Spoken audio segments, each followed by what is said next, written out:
Chapter 3699. The alluring red glow seemed as though it could dye the entire heaven and earth. A puppet without any spiritual intelligence. What's there to be afraid of? Following that, a young lady's clear and melodious voice rang. And it was at this critical moment. A red figure charged straight towards that white dragon monster. This scene shocked everyone so much that they drew in a cold breath. They couldn't believe what they saw in front of them. Not afraid? That wasn't an ordinary monster? How could they not be afraid? If they were bitten, there was no possibility of survival at all. Looking at the scene of Yi Qing Luo colliding with that monster, everyone's anxious hearts were all tightened into a ball. Isn't it just a dragon? An imitation, and you dare to call it a dragon? The young lady scoffed lightly as her tone was filled with disdain. When the crowd heard this, they were really shocked into a daze. They couldn't believe what their ears had heard. They even wondered if they had heard wrongly. Earlier, the meaning of the young lady's words was, she also had a dragon, and it was a real dragon. Whereas the auctioneer who was sitting on the white dragon monster's back revealed a sinister cold smile. Young lady, don't joke around. Just based on you also have a dragon? A real dragon? He laughed loudly. This dragon of mine is not some imitation, but a real dragon. Yi Qing Luo flipped her leg, and her slender hand flipped. The glower flame fan on her fingertips was like a spark, flipping in her palm. Profound energy condensed. Thousands of feet of wind waves surged. Against that white dragon monster, two bursts of energy collided directly, one after another. The sharp, piercing dragon's roar reverberated through the earth. The young lady's expression didn't change at all. Profound energy surged. Heaven and earth rotated. The young lady's brows were like a blooming flower that led to the netherworld, bewitching, bloodthirsty, and alluring. Her lips curled upwards as her palm moved, and a clear voice spilled out from her mouth. Azure Dragon. Her voice had just landed. In a split second, the surroundings were covered with a layer of black fog. Lightning flashed and thunder roared. In the thick black fog, there seemed to be something breaking out from the ground. The surrounding air seemed to have condensed into frost. Soon after, as the sky surged, everyone saw a ray of green light. It was like a ray of light that flashed across the darkness. Bit by bit, he pulled out a thin seam. Then bit by bit, they decorated the entire sky. Soon after, the black mist slowly dispersed to both sides. A sonorous dragon roar, like a shocking momentum, broke through the sky. The moment the dragon's roar rang out, the entire world seemed to have quieted down. All that was left was this extremely long dragon roar. His aura swallowed mountains and rivers, intimidating all directions. That was the moment the dragon roar stopped. From all directions, a series of beastly roars rang out in unison, echoing continuously. That was the sound of 10,000 beasts submitting to him. This movement, the auctioneer's eyes narrowed a little. The expression on his face darkened. Those people who were frozen on the spot and scared out of their wits felt like their hearts were about to jump out of their mouths. The orderly roars of the beasts seemed to be echoing in his ears again and again. The dragon race had appeared. All beasts submit. This was the true description of the dragon race. Roar, roar, roar. The dragon's roars were louder and louder as it kept surging in the sky. A powerful and vast energy spread out in the surroundings. Following that, the sky was filled with thick black fog. Chapter 3700. The huge green dragon descended from the sky with the momentum of 1,000 caddies. The green dragon scales seemed to be adorned with sparkling jewels, sparkling under the thick black fog. The surroundings were filled with gales, howling incessantly. Under the raging waves, the red-robed young lady stepped on the waves as she walked toward the place where the green dragon was hovering. All the surrounding black fog followed the young lady's approach and directly lined up on both sides. After stepping on the wind and waves, the young lady leapt up and flipped onto the back of the green dragon. She stood on the dragon's head. Her slender figure danced with the wind, making a fluttering sound.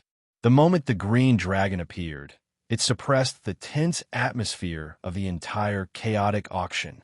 The green dragon hovered on the spot, its tail dragging on the ground, coiling several rounds. It proudly raised its dragon head. The dragon's whiskers fluttered along with the dragon's breath. A pair of green dragon eyes, emitting the majesty of the dragon clan. The moment the green dragon appeared, the auctioneer almost fell off White Tooth's back, not only because of its fear, but also because the moment the azure dragon appeared, White Fang lowered his head and curled up into a ball. It didn't even have the courage to raise its head to look at the green dragon. The dragon clan showed its might. All the beasts in the world had to be obedient. This scene made the auctioneer's face gloomy. This caused the surrounding people to be both delighted and shocked. After this green dragon appeared, they then understood what a dragon was. This was a dragon, a real dragon. That white dragon monster was simply a monster. Even that monster had submitted to the majesty of a true dragon. With the existence of a dragon, what were they afraid of? Everyone's gazes were burning as they stared at the green dragon, looking at that sparkling green scales, overflowing with brilliant colors. Looking at that huge dragon's body, coiling round and round. Looking at the young lady standing on top of the dragon's head. Indescribably domineering. Indescribably awe-inspiring. This scene could be said, the next 10 years, 20 years, 30 years.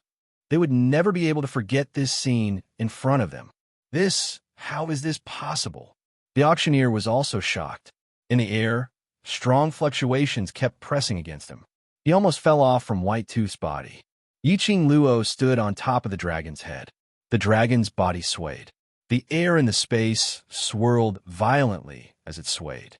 The power that represented the azure dragon was unleashed. After the fake dragon appeared, the Dragon King's eyes widened. In the pet space, the azure dragon was so excited that it wanted to rush out and slap him in the face. It could be said that a corpse puppet like White Fang was an insult to the dignity of a dragon. He was right. White Fang was just a corpse puppet. White Fang was not a dragon at all. Instead, it was a flood dragon. Don't underestimate the difference between a flood dragon and a dragon. However, there is a world of difference between the two. Dragons are gods, especially as a holy beast. They were gods who lived in the heavens. As for the flood dragon, it belonged to the category of flood dragons that lived in the water, resembling snakes yet not snakes, resembling dragons yet not dragons. Before the tribulation, a flood dragon that didn't even have a dragon horn. White Fang was the flood dragon before the tribulation. For some unknown reason, he was turned into a corpse puppet and was sent to the side of the auctioneer. Oh no, White Fang wasn't the auctioneer's battle pet. It was just that the mastermind had temporarily lent White Fang to the auctioneer. A flood dragon actually pretended to be a dragon. It even used the name of a dragon to do evil. As the ancestor of dragons, how could the azure dragon tolerate it? Chapter 3701. This scene fell into Xiao Yilu's eyes. This caused her eyes to be covered with a layer of sinister coldness. The flames of hatred burned brightly. She gritted her teeth so hard that they broke. How could that bitch D. Luo tame a dragon? That was a dragon. In the entire world, those who had dragons as battle pets could be counted on one hand. Moreover, Xiao Yilu was even sure. D. Luo /S dragon was a few grades higher than the dragon she saw in the Linglong Palace. Her eyes were bloodshot, and her delicate body was trembling uncontrollably. Jealousy was growing in her heart. The auctioneer got up from the ground in disbelief and staggered. His hand trembled as he pointed at the girl in midair. She was so imposing that no one dared to look directly at her. His face was deathly pale, like the aura of death. White Fang, stand up. So what if a /S a dragon? You /re an immortal dragon. Compared to it, you /re more like a dragon. The auctioneer trembled and patted White Fang /his body. He had encountered a real dragon. He had no strength to fight back. Just like before, when the people from the major forces were swallowed by White Fang and had no strength to fight back. Now, this feeling fell on his own body. It was extremely uncomfortable. It was like seeing a lake in an arid desert. After running closer, he realized that it was just a mirage. That kind of despair made him want to die. Oh no, he had already died before. He was also a dead man now. No matter how the auctioneer shouted, White Fang was curled up in a corner, shivering and unwilling to budge. The auctioneer felt that he was really isolated and helpless, relying on the existence of White Fang. He was just one person here. If White Fang didn't cooperate, how could those forces and families that were swallowed by White Fang let him go? He didn't dare to think about the consequences. In fact, he didn't have to think about it. The moment White Fang curled up in the corner, the people from the major forces were already full of joy, seeing that White Fang had no will to fight at all. Many families that had lost more than half of their elites decisively looked for trouble. Dozens of people surrounded him. Why did you bring that monster to the auction? Why did you block the auction? What is your purpose? Who are you?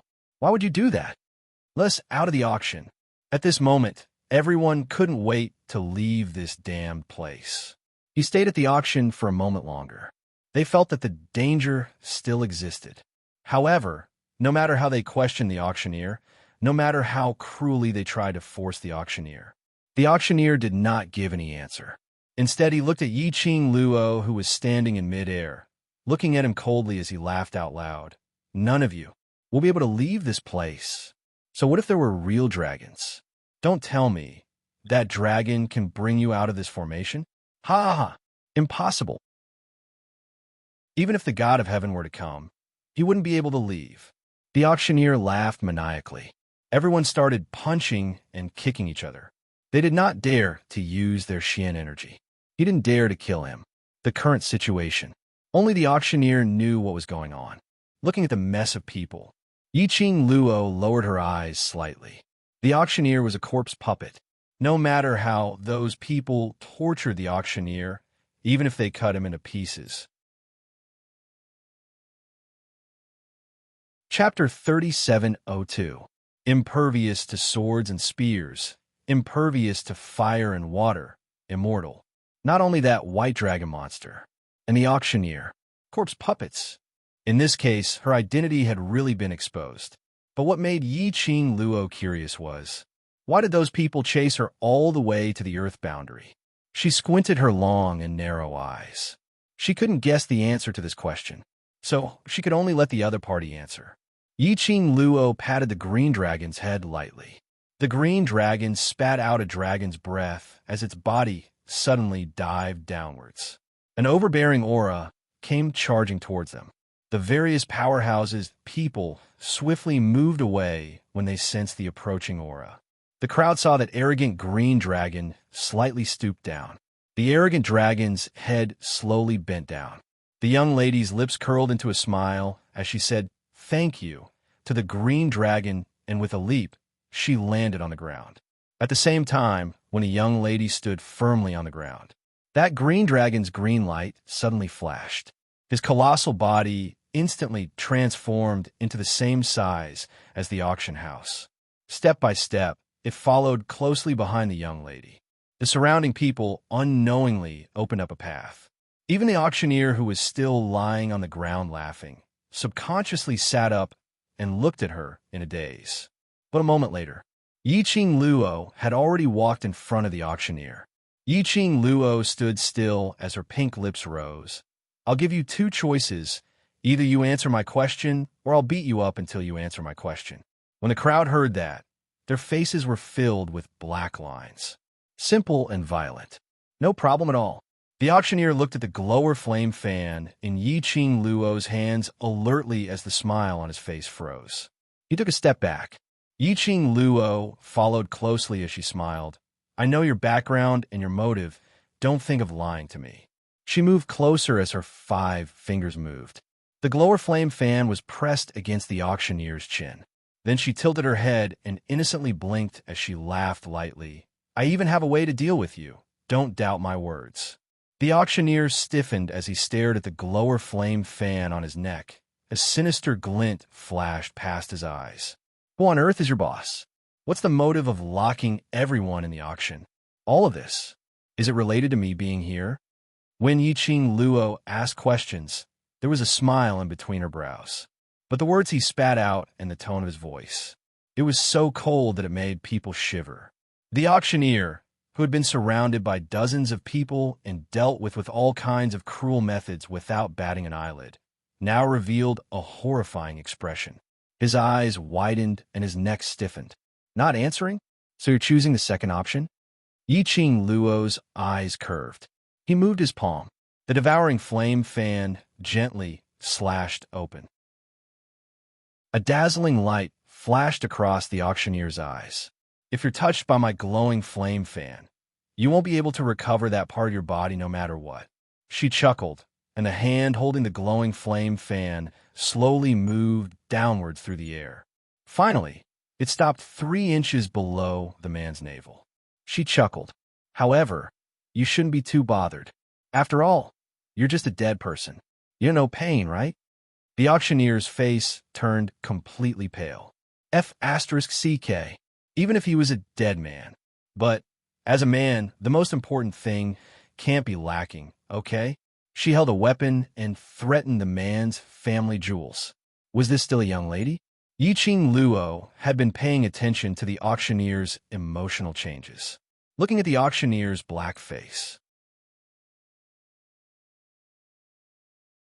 Chapter 3703. The auctioneer's eyes moved. Yiqing Luo continued. Answer these 3 answers, and I'll let you off. Her voice paused for a moment before she chuckled again. Her voice was very evil. Don't say that I didn't warn you. Once you fail, the person behind you will still appear and take over your task. At that time, I will still know the answer I want. The auctioneer's body tensed up as he heard Yiqing Luo's words. The expression on his face unknowingly had some subtle changes. The next moment, he felt a burst of profound energy being released. A ball of excited flame started to burn on the glower flame fan. His body stiffened as he said, I'll speak. I'll speak. The profound strength slowly came to a stop. The young lady's hand, which was holding the glower flame fan, pressed the fan against the auctioneer's chest. Speak. The auctioneer looked at the fan in Yiqing Luo's hand, which was far away from his family jewels, before he heaved a sigh of relief. I also don't know who the master behind me is. My motive for coming here is to send White Teeth to the auction house. As for the reason, he paused as he looked at White Teeth, who was still shivering in fear. The auction will gather all the elites from the 3 main cities. What's more, most of the powerhouses will bring their own elites to the auction to declare their power. His words made everyone's gazes look over. The auctioneer's voice trembled slightly, so they specially set up at the periphery of the auction. Roar! Suddenly, a sharp dragon's roar reverberated through the entire sky. It also forcibly suppressed the auctioneer's voice. When he heard that dragon's roar, the auctioneer's eyes suddenly lit up. His peripheral vision saw the crowd looking towards the direction of the dragon's roar. A glint flashed past his eyes. Suddenly the wind from his palm moved as he struck a palm towards Yiqing Luo's face. Following that, his figure retreated backwards as he rushed towards the direction of White Teeth. Yiqing Luo's vision, although followed the dragon's roar and looked towards that direction, but her own perception and body's instinctive reaction. At the instance when the auctioneer struck, she had already dodged sideways. But the auctioneer had already escaped from her restraints.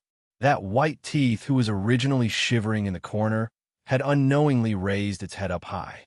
Its huge body began to roll and spin. Before the Azure Dragon appeared, White Fang did indeed have a trace of a dragon's majesty. However, at this moment, the Azure Dragon was a foil. Even if White Fang had such a huge body, there was no imposing manner to speak of. But in the eyes of the auctioneer, White Fang was their only hope. Yiqing Luo originally wanted to chase after him, but when his gaze touched a certain place, she suddenly stopped in her tracks. The expression on his face also became cold and solemn. When the crowd saw the auctioneer escape, they were eager to chase after him. But when he saw Yiqing Luo bringing the Azure Dragon, She returned back to Qiao Yinyan and the rest. They didn't understand the meaning of Yi Qing Luo's action momentarily. It was during this moment of stupor. All of a sudden, a blood-curdling scream rang out. Everyone saw a scene that made their hair stand on end. The auctioneer, who had been running towards White Fang, stood rooted to the spot. Its huge white teeth bent down slightly and bit the auctioneer's head. Gotcha! His head was bitten into White Fang's mouth. White Fang gave a long roar as it spiraled towards the horizon, stirring the dark clouds in the sky.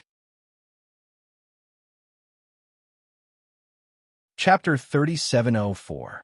That auctioneer whose head had been bitten off was still standing on the ground as his body kept swaying and his hands kept waving about.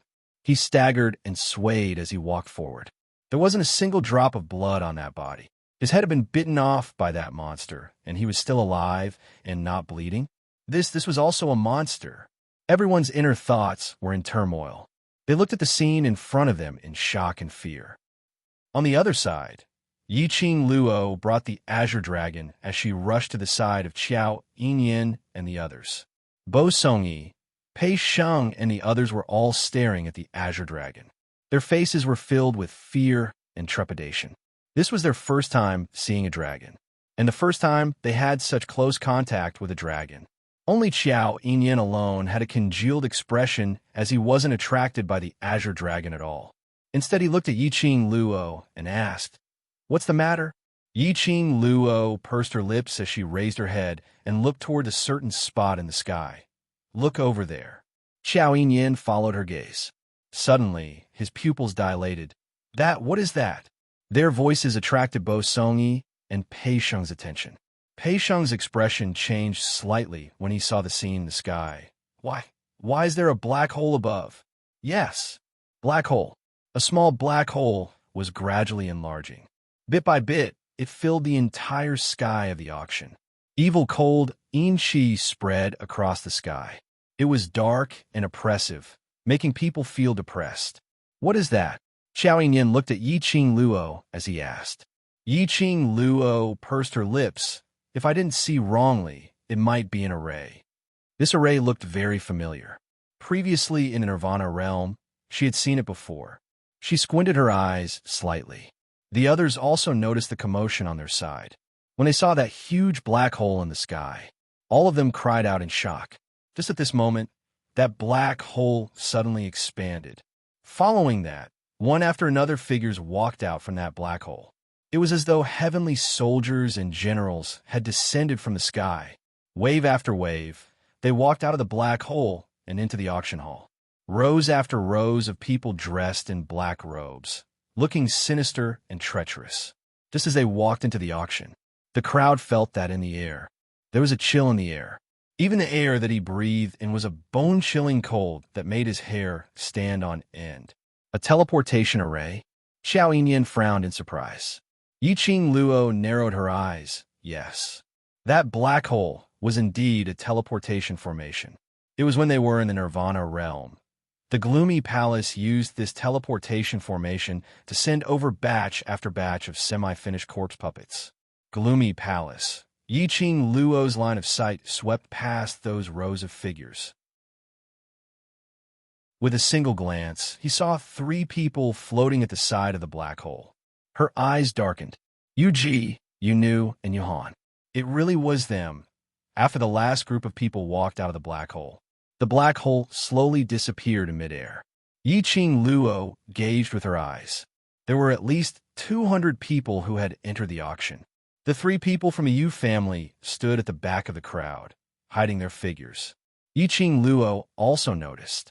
Standing at the very front of this batch of black-robed men he was also an acquaintance.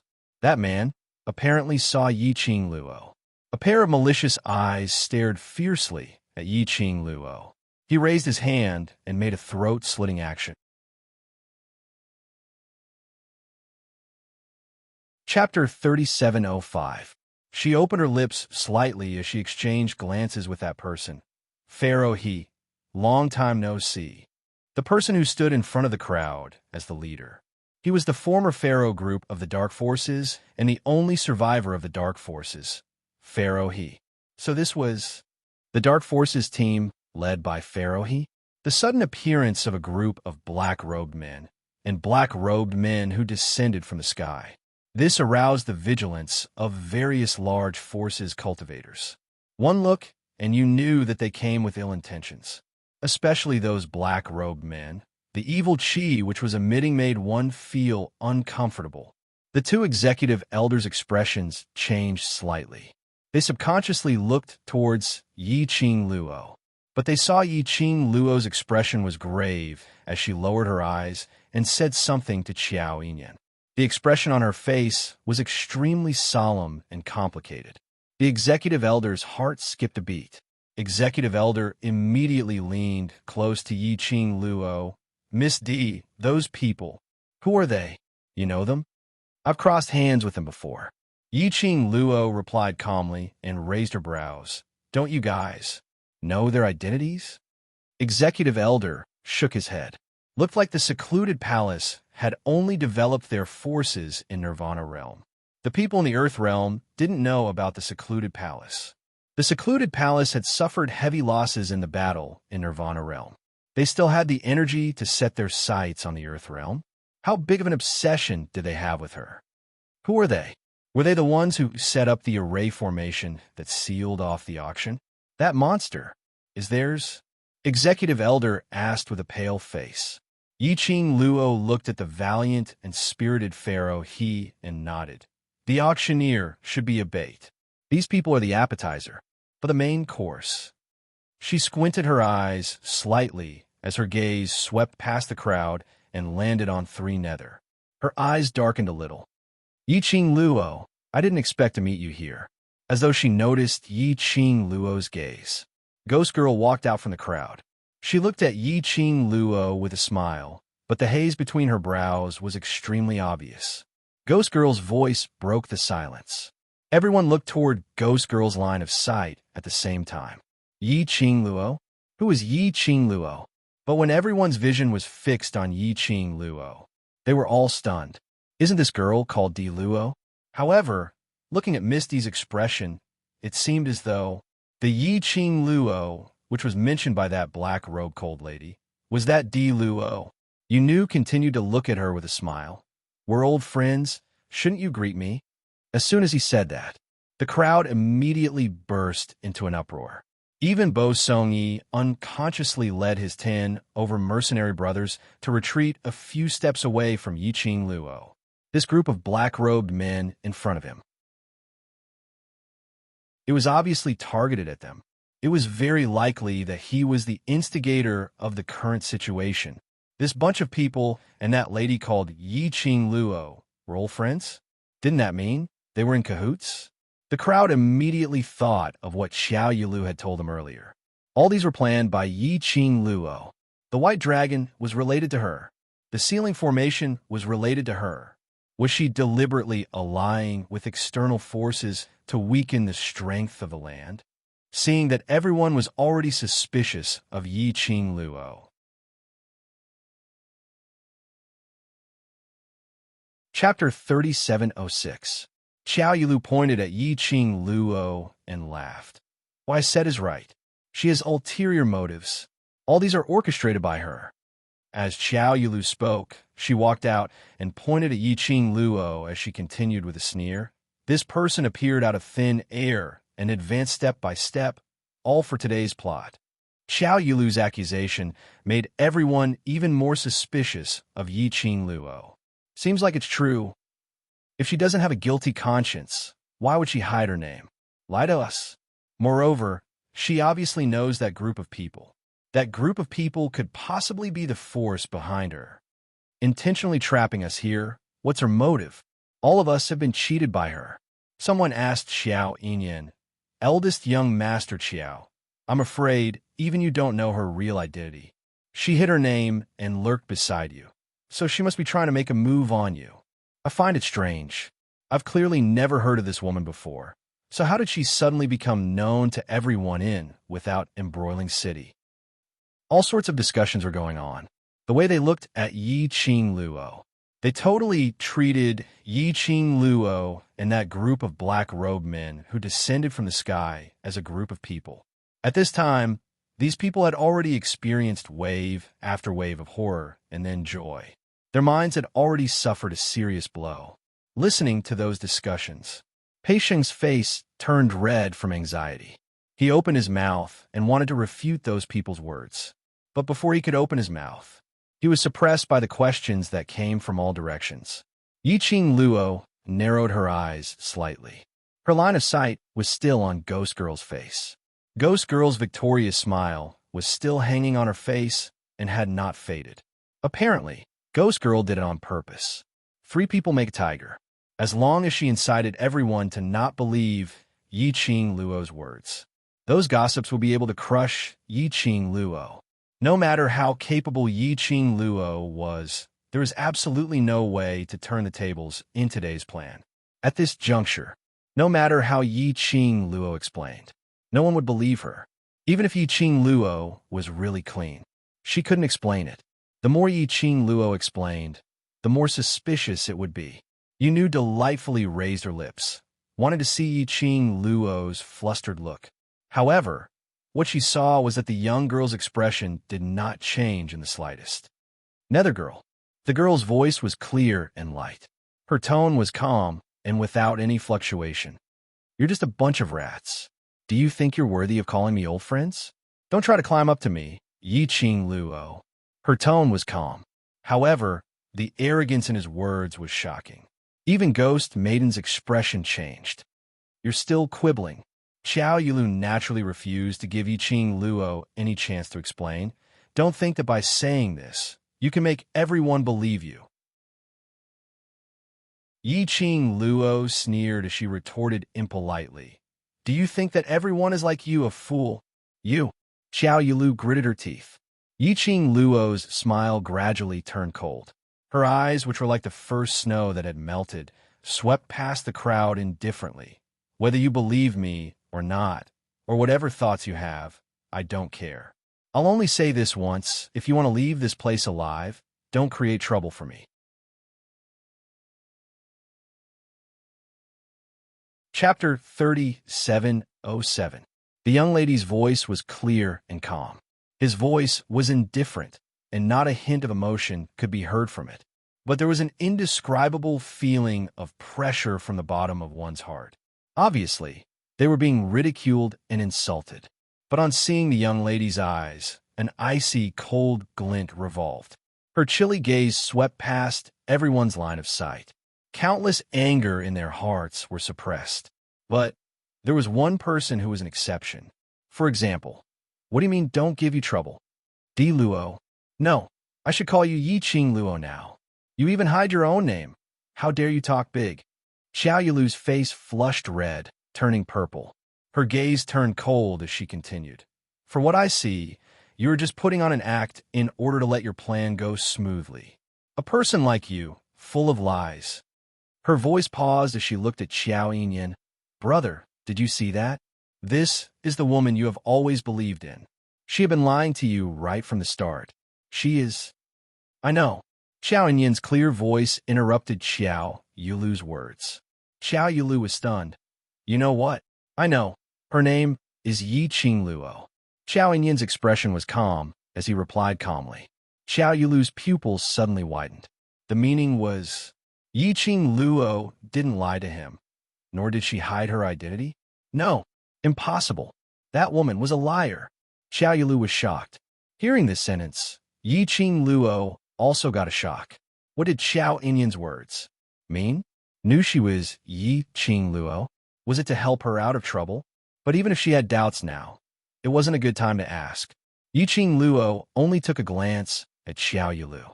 In her eyes, at best, Xiao Yulu was just a clown. What she was more concerned about was the reason why 3 nether and the dark forces came to the Earth realm. The current Palace of Darkness should still be recuperating, but they dealt with the Earth realm in such an ostentatious manner, setting up such a huge game of chess. It was really hard for her not to think too much. TSK. Yi Ching Luo, you're really cruel. Yunu chuckled softly. In any case, We fought a battle of life and death. We can be considered as people who have experienced life and death together. Do you really have the heart to treat me like this? Yi Qing Luo's expression didn't change. You're mistaken. It's me who one-sidedly tortured you, and it's also you who one-sidedly almost lost your life. So we can't be considered as people who have experienced life and death together. She paused, then continued, We're both women. Don't use your honey trap on me. Yu sighed and glanced sideways at the two people beside her. That's why I said that I should have let you go from the start. This sentence of yours isn't right either. Yi Qing Luo continued to be indifferent. The both of them are too ugly. Using the beauty trap would only hurt the eyes. Ugly, ugly.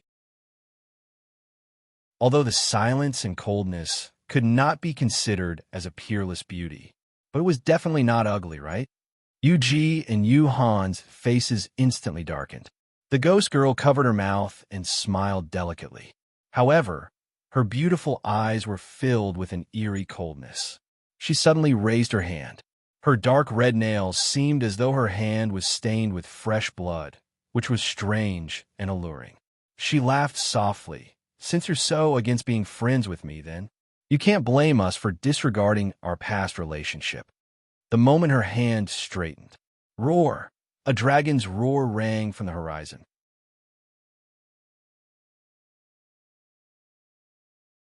Chapter 3708. That white head coiled around Ghost Maiden's outstretched hand. Ghost Maiden saw the broken dragon horn on White Tooth's head. The expression on her face turned slightly cold. She raised her hand and caressed White Tooth's head. White Tooth gave a low howl, as though he was acting coquettishly. This scene made everyone understand what was going on. This monster, it wasn't the auctioneer's battle pet. It was the lady named Ghost Maiden's battle pet. Who were they? Everyone shifted their gaze towards Yi Qing Luo. They were still hesitating about Yi Qing Luo's relationship with those people. Everyone, don't be deceived by their tricks. Executive Elder cleared his throat. No matter what Miss Yi Qing Luo's name is, but I firmly believe and dare to use my reputation as Executive Elder to guarantee that she absolutely has no intention to harm anyone.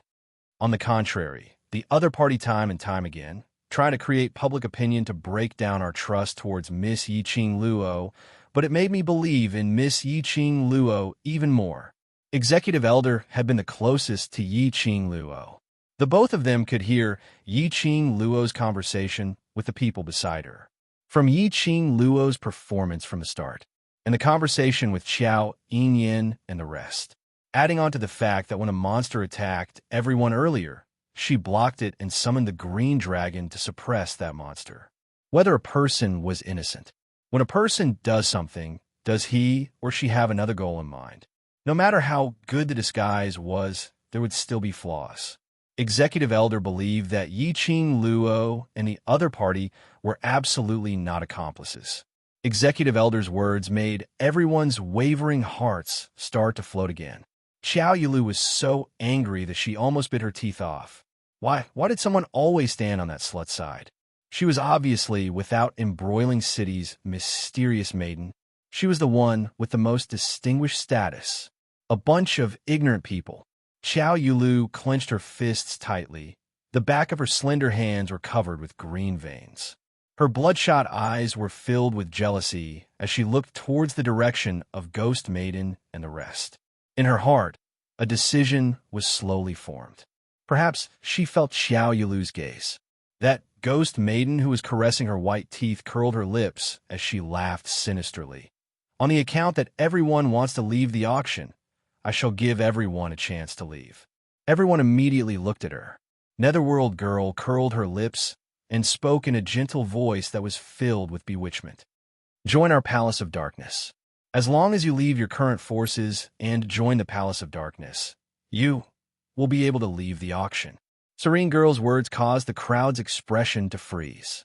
Yi Qing Luo's eyes dimmed as her slender brows creased tightly as she looked at Spectral Girl. She was trying to poach him. Was there anyone who would poach someone so openly? Moreover, he was able to participate in the annual auction.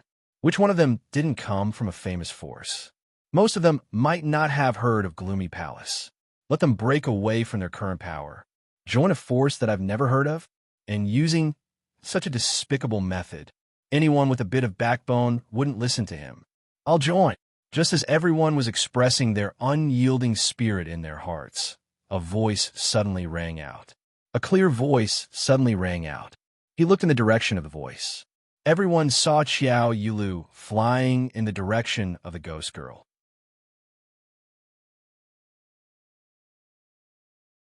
Chapter 3709. The crowd was in an uproar. How did this palace of darkness appear? Why haven't I heard of it before? The Empyrean lady of Without Embroiling City gave up her status as the Empyrean lady and joined the palace of gloomy darkness. Not only is she the Empyrean fairy of Without Embroiling City, but she's also the first young miss of Without Embroiling City's Qiao family. Is she really going to give up all of that? Did you see how close that monster was to them? This means that the reason we're trapped in the auction is because of them. They want our lives and want us to join their bullsh *T dark palace? Pooh! Just now, because of White Fang's savagery, the scene of it devouring a large number of profound practitioners. This group of people was the culprit behind everything. How could the crowd give them any face? However, just as everyone was talking about it, there was no hesitation in Xiao Yulu's footsteps. Ha! Empyrean maiden, I'll prove that you've made the right choice. The dark woman curled her red lips tenderly and hooked her finger at Xiao Yulu. It looked as if it was summoning its little pet. However, Xiao Yulu stepped forward obediently. She stared at Yunu and said word by word, "My only condition for joining the palace of gloomy darkness is, I want to kill that woman with my own hands." "No problem," Yunu answered straightforwardly. The corners of Xiao Yulu's mouth curled up into a sinister sneer. It could be seen that this group of people was extremely powerful. Now the executive elder had already stood on Yi Qing Luo's side. Whatever she said was of no use. Moreover, sooner or later, someone would find out that this dragon egg was indeed brought to the auction house by her. She had been used by this so-called palace of gloomy darkness. This also meant that she was already black. Joining the gloomy palace was her only option. The only one. The way to survive and kill Yi Qing Luo with his own hands. Because she and the palace of gloomy darkness had a common enemy. What about you guys? Those who want to join the palace of gloomy darkness should hurry up. There will be a limit to the number of people who can join. Yunu looked at the crowd with a smile. The feminine voice was filled with a chill that made one's body tremble. Everyone snorted disdainfully. Evidently, they didn't take you seriously at all. From the looks of it, all of you don't want to leave this place. All of you want to become White Fang's food. Yunu wasn't angry. She gently stroked her lips with her dark red fingers and said with a smile, "Then don't blame the Palace of Darkness for not giving you a chance to live." The executive elder's face darkened as he listened to Ghost Girl's arrogant words. He took a look at the calm-looking Yi Qing Luo and subsequently looked at Yunu, cruel and bloody, indiscriminately killing the innocent heretical sect. "You still want to instigate us. What's your goal? Aren't you afraid that we'll join forces with our families to deal with you after we leave the auction?" In the eyes of the executive elder and the profound practitioners of the various forces, this so-called palace of gloomy darkness was just a new small force. The dark woman chuckled when she heard this. Jiao Jiao's gentle laughter was accompanied by a trace of sinister treachery. "That's if you can walk out of the auction alive, isn't it?" She met the executive elder's gaze as she gave a tender smile. "But those who are unwilling to join the palace of gloomy darkness can only die here, forever unable to walk out of the auction." That arrogant words and ridiculing attitude made everyone's heart surge with rage. "You don't believe me? Then let's kill the chicken to warn the monkey." Yunu's fingers caressed White Fang by the side of her body. As her voice fell, White Fang roared as it spiraled and surged.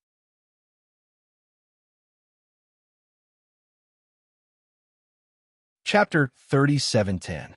The other party's arrogant attitude made all the cultivators' faces turn black.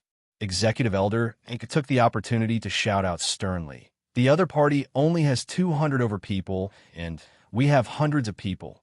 Don't tell me we can't defeat them. As long as we kill them, we will definitely be able to break out of the array. Executive Elder B looked towards Yi Qing Luo. Miss Yi, that monster. I'll have to trouble you and Master Long. As he said that, he looked respectfully at Azure Dragon. No matter what profound grade they sensed from Yi Qing Luo, to be able to subdue a dragon beast as her own battle pet, her ability was definitely not to be underestimated. The strong deserve their respect. Yi Qing Luo took a look at that white fang, which was originally trembling under Azure Dragon's suppression, as it started to bare its fangs and claws again. She pursed her lips and said, "That monster, Azure Dragon, and I could settle it, but those black-robed men, don't belittle them. They're the same as that monster." Yi Qing Luo hadn't finished her words. Suddenly, they heard a mournful shriek reverberating through the sky. Under Executive Elder A's call, many powerhouses cultivators moved together. But there were a few cultivators who totally didn't put the black-robed men in their eyes. They directly bypassed the group and charged towards the black-robed men, wanting to kill the chicken to warn the monkey. But they had not expected. The weapon in their hands had slashed the black-robed man's waist into two. That black-robed man, who was left with only a section of his body, could still use his bones as a weapon, piercing into their hearts. The scene was shocking. Just like how the auctioneer's head was bitten off, but his body was still able to move. These black-robed men, even if their limbs were separated from their bodies, they could still continue to attack. This was simply a bunch of monsters. Those cultivators who took the lead to charge up were all annihilated in a split second. After that, the various powerhouses cultivators who followed Executive Elder's call were so shocked that they stopped in their tracks, standing stiffly on the spot, their faces filled with terror as they looked at the shocking scene. Even Executive Elder A was stunned on the spot. "Ha ha ha, still want to resist? No way, none of you can escape. My group of puppets are immortal." Yunu looked at the terror on everyone's faces with satisfaction. She laughed delightfully.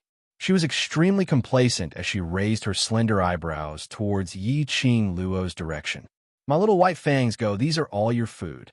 Ghost Woman stroked the white fangs that were writhing in the sky and issued an order. White Fang roared and rushed towards those profound practitioners who were frozen in place. He opened his mouth and rushed towards them. The black-robed men did not stop their attacks. Powerful air currents were released from their bodies, which condensed into blades and frantically attacked the people in front of them. Help! Monster! They are all monsters. These are all monsters. The profound practitioners who were originally filled with confidence to kill all of these people before them were now fleeing in all directions in fright. However, their speed simply couldn't compare to White Fang and the black-robed men. Those who don't can only die. If you want to live, join the Palace of Gloomy Darkness. Ghost Girl's light and spirited laughter bewitched all the profound practitioners present. We can also modify all of you to become like these puppets of mine. We can give all of you bodies that are impervious to all weapons and impervious to fire and water. The blood of the profound practitioners dyed the ground red. As his white teeth moved, he swallowed a profound practitioner into his stomach. Dark clouds rolled, lightning flashed, and thunder roared.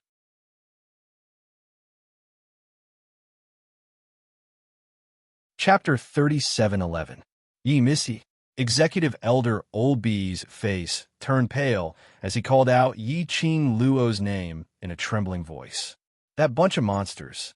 There was no way to deal with them, even if they had the numbers and were willing to unite. But there was no way they could defeat those undying monsters. Their attacks towards that bunch of monsters were totally unable to cause any damage at all. What should they do? Executive Elder subconsciously placed all his hopes on Yi Qing Luo. The scene in front of her made Yi Qing Luo's pupils turn wretched. Her long and narrow eyes slowly filled with an austere cold intent. Her pitch-black pupils seemed to be covered with frost. Her slender brows creased tightly. She had not expected Yunu to make a move just like that. Moreover, it was done in such a straightforward manner, totally not giving these people any chance to hesitate at all.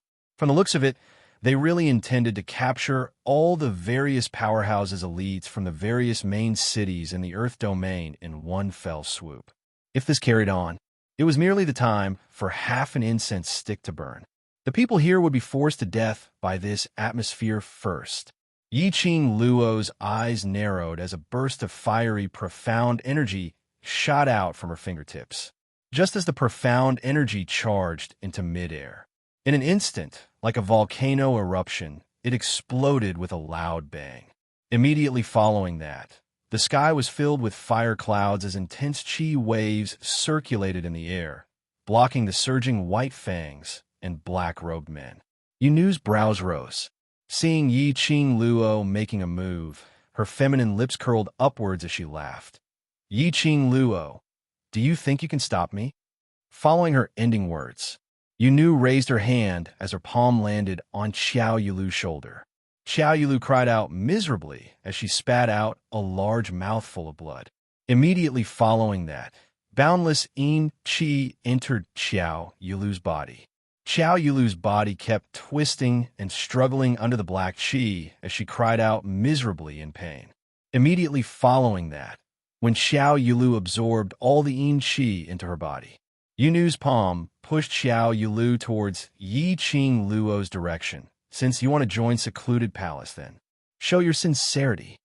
Xiao Yulu's body was like an arrow that had left the bow as it shot towards Yi-Ching Luo. Right in front of him was a violent surge of profound energy mixed with the yin energy that caused one's entire body to tremble.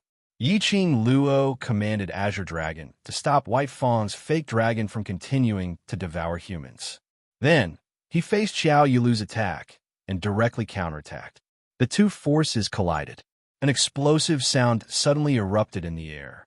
In all directions, the air waves of profound strength were set off like rolling waves. The surging air waves were like sharp blades, cutting across the skin on his face. Yi-Ching Luo's expression was calm as she fiercely passed through the surging chi waves. As his profound energy surged, the gourd flame fan in his hands had already shot out a strong, profound energy. Oh! Xiao Yulu was hit in the chest by the wind blade. She let out a muffled groan as her body flew backward. Yi-Ching Luo closed her glower flame fan as her gaze swept towards the direction of Azure Dragon. Under Azure Dragon's attack, White Fang was no longer as ostentatious as before. His entire body was cut into pieces by the Azure Dragon's sharp claws. White Fang, on the other hand, seemed to know no exhaustion and continued to tangle with the Azure Dragon without hesitation. It seemed like the Azure Dragon had the upper hand, but somehow something felt amiss. Yi-Ching Luo's brows creased into a bundle as she stared deadly at the Azure Dragon. She was about to head towards the Azure Dragon's side to settle White Fang first, but she was blocked by a gust of strong wind. Di Luo, no. Yi-Ching Luo.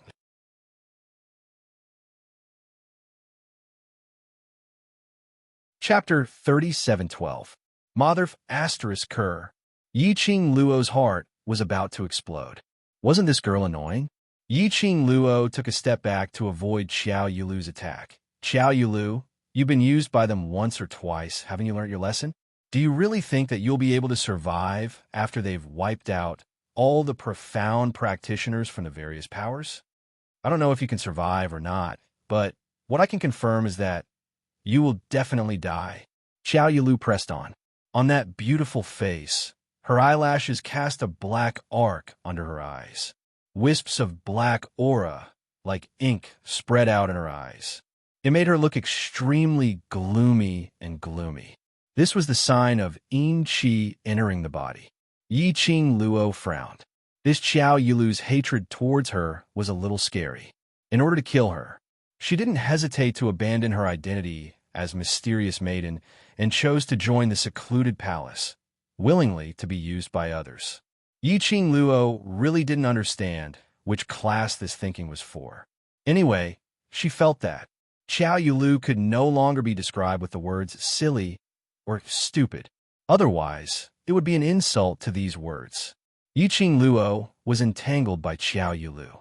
The black-robed man's attack didn't stop. Xiao Yinyan looked at the horizon, at the two figures fighting, and that bloody and horrifying scene around them. His expression was cold as he pursed his lips and looked at Pei Sheng. The situation is critical now. I'm afraid it's not realistic to rely on Luo alone. We can't stand by and watch anymore.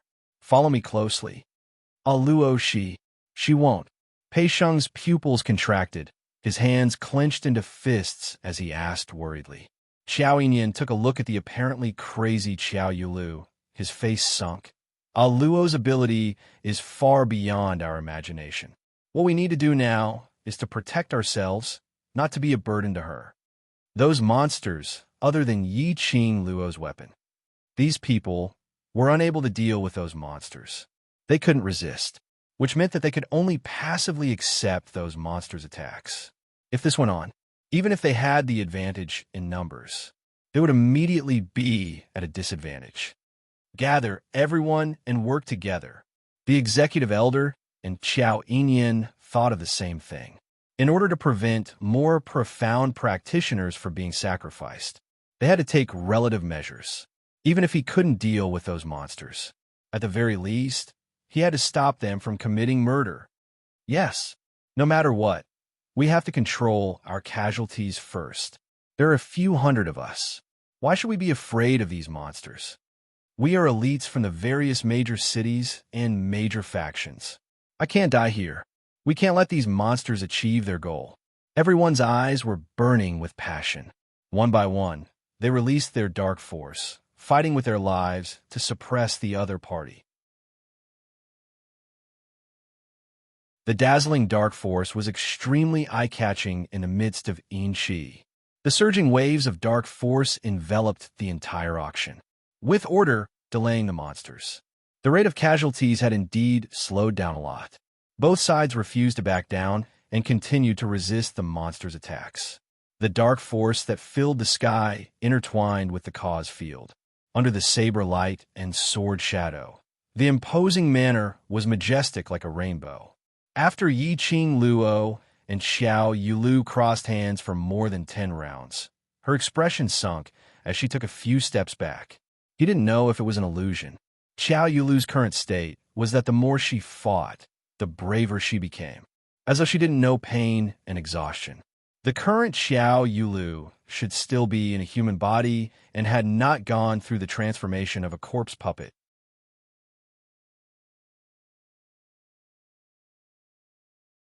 Chapter 37:13. She originally wanted to settle Xiao Yulu quickly, then to help Azure Dragon settle that white tooth monster. The array that was set up around the auction. Yiqing Luo could clearly feel the dense Yin-Chi coming from all directions. If they stayed in this array for a period of time, it would have a huge impact on them. There was a possibility that it might even weaken their powers, causing the Yin-Chi to enter their bodies. In Nirvana Realm's Nether Palace's territory, when Yiqing Luo was sealed in the palace by the mastermind, her body was almost corroded by the Nether Palace's Yin-Chi. If her willpower was weak, there was a possibility that she would become Nether Palace's puppet, controlled by them. What was even more unfortunate was that her body and mind were swallowed by the Yin-Chi directly, like Xiao Yulu. Obviously, after the Yin-Chi entered her body, she had lost her own rationality. But Xiao Yulu's attacks were getting fiercer and fiercer as she fought. It really made Yiqing Luo shocked. Somehow, she seemed to have forgotten something. Just like she felt that Xiao Yulu's attacks looked as though she was trying her best to kill her. But Yiqing Luo had an ominous premonition in her heart, as though Nether Palace had specially made use of Xiao Yulu to delay her time. Wait a minute. Delay time? Yiqing Luo's pupils suddenly widened. The expression on her face congealed. Her deep and enchanting eyes looked in the direction of the Azure Dragon in shock. Azure Dragon. Her throat was only able to spit out 2 words, but the scene in front of her silenced all her voices. Black chi filled the air as though a thick fog had dyed the sky. That imitation white dragon monster under Azure Dragon's tearing, its huge dragon body had already broken into pieces. But White Fang, who was supporting his broken body, emitted a dense black aura, mixed with the rolling dark clouds and lightning. Layers and layers of it entangled Azure Dragon. White Tooth's injuries were more serious. The surrounding black chi became thicker and deeper. It could be said, the Azure Dragon was completely bound by this mass of black chi. This was White Tooth's motive. Yiqing Luo finally understood. Earlier, when Azure Dragon obviously had the upper hand, why was her heart beating so fast? At the time, she did not realize this. Damn it! How dare they plot against Azure Dragon? Yiqing Luo's charming eyes were filled with a chilly killing intent. Powerful and thick, profound energy surged out from his body. Her fingertips twitched. The devouring flame fan in his hand unleashed a powerful pressure. It kicked up a huge hurricane and headed straight for the Azure Dragon. Yiqing Luo. Xiao Yulu gave a cold harumph as she once again entangled Yiqing Luo crazily. Yiqing Luo's entire mind was occupied by the green dragon. Without any hesitation, she waved her palm and shot out a stream of profound chi. The surrounding air waves surged and twisted. It formed an invisible wave that forced Xiao Yulu back. Yiqing Luo leapt up and charged towards the green dragon. "Don't come any closer." The Azure Dragon's hoarse voice rang out in his mind. His voice was filled with suppressed pain. How could not be painful? The Azure Dragon was the leader of the 4 great sacred beasts, a righteous sacred beast. He had just woken up not long ago, and because he had formed a blood contract with her, his strength had yet to recover. Furthermore, he was suppressed by the realm and the contract. While he was being entangled by White Tooth's evil chi, it was as if its soul and psychic power were being entangled by the evil energy. Father, Shiju couldn't sit still in the pet space.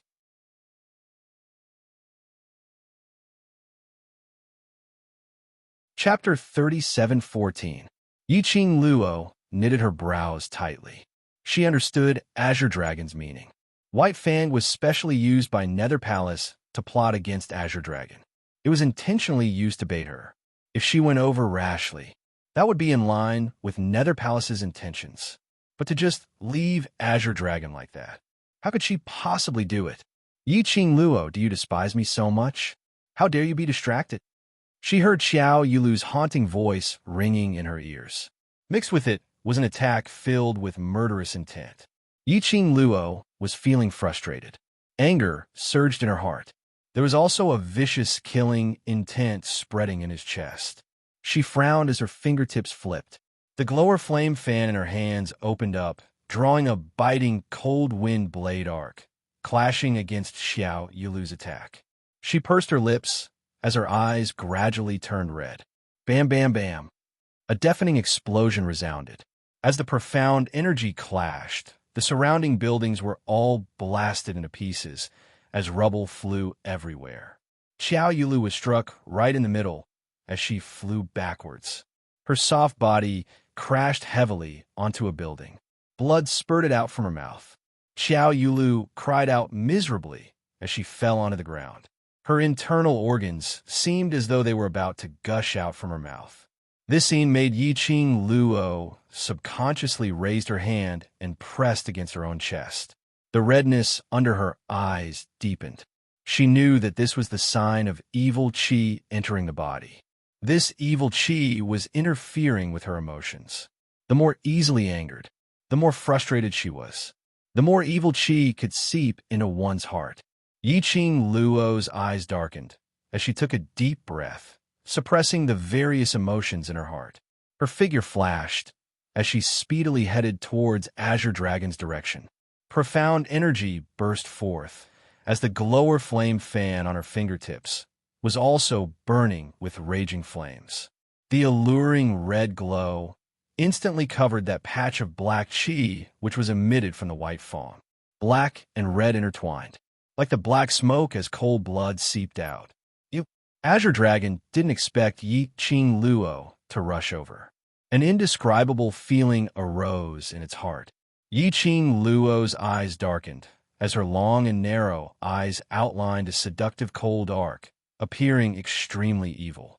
Her black hair fluttered in the wind, and her red clothes fluttered. The profound energy in her entire body surged even more violently. His entire person was like a blood-colored firework, blooming bit by bit. Since you have signed a contract with me, you are my companion. How can I just watch my comrade fight alone? The girl's sonorous voice was firm and without the slightest hesitation. Then, the dazzling dark light around the young girl suddenly blossomed with a whoosh. In an instant, the azure dragon and White Fang were completely covered. Roar! White Fang roared in pain. Under the pain, his broken body kept twitching and twisting. Even the dense black aura was devoured by the waves of raging flames. This scene caused the expression of San Yu, who was originally watching by the side, to darken. Yu Ji frowned. White Fang was in the first batch of battle pets. Her weapon shouldn't have been able to kill White Fang. She can even purify. White Fang's eviling chi. Yunu's eyes widened in shock. Yuhan hugged Yunu's slender waist tightly, as her expression was icy cold. This is different from the results of the investigation. We must start from her weapon. Wait. Yunu suddenly covered her mouth as she cried out in shock. Look at her weapon. Yuji and Yuhan immediately looked towards the direction of the voice. They saw the sky full of black fog and under the red glow.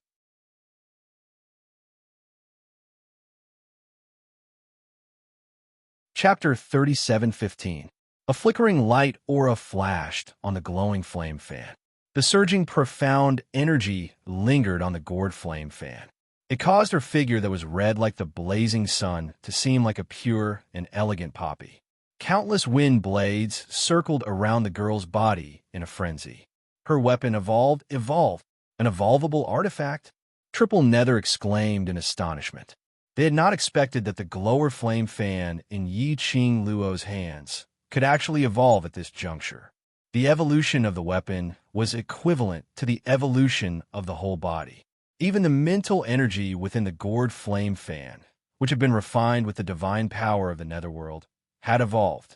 Therefore, when dealing with a battle pet like White Fang, the evolved spirit would cover up White Fang's own evil aura. Yunu's beautiful eyes dimmed a little. She bit her red lips with a trace of resentment in her eyes. That slut, she was really damn lucky. At a time like this, her weapon could still evolve.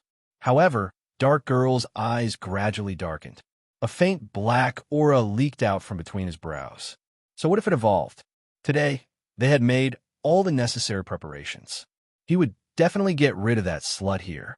On the other side, Yi-Ching Luo had also sensed the surging energy from the glower flame fan.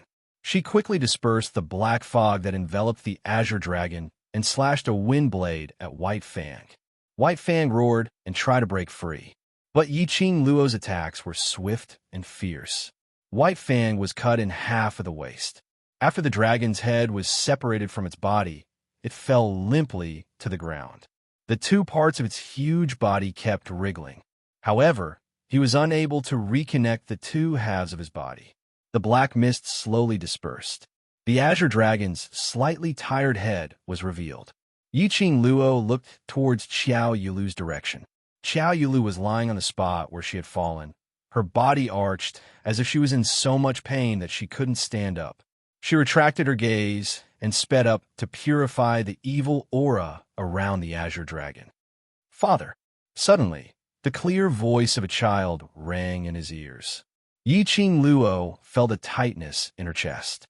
Shiju actually forcefully scurried out from the pet space. The palm-sized ball pounced towards the azure dragon. Shiju, come back. Jeaner, don't come over. Yi-Ching Luo's pupils suddenly widened as she cried out anxiously. The azure dragon's voice rang out, but it was too late for Yi-Ching Luo to stop him. Thick black fog covered Shiju's body in a split second. The dragon head that was originally lying on the ground and ceaselessly curled up suddenly leaped up and opened its mouth to swallow Shiju into its stomach. Shijue. Yi Qing Luo's hand caught empty air. With a backhand punch, she heavily smashed White Fang's head. White Fang's head smashed onto the ground and bounced a few times. Spit out Shiju. Yi Qing Luo stepped on by Ya's head as she shouted sternly. White Tooth played dead. Jin Azure Dragon was flustered and his eyes widened. The black mist around its body also surged wildly due to the change in its mood. The Azure Dragon immediately let out a muffled groan as it was entangled. Its whiskers shook, and its green dragon scales turned into streaks of light. It desperately tried to break free from the entanglement of the evil Yin energy. Yi Qing Luo comforted the Azure Dragon in her heart. Her long and narrow eyes were suffused with an icy chill. She stepped hard on by Ye's head a few times. Yi Qing Luo, if you don't listen to me obediently, the sword will not have eyes. Just at this moment, a soft voice was transmitted into Yi Qing Luo's ears. There was an obvious sense of pride in that voice. Yi Qing Luo's heart trembled.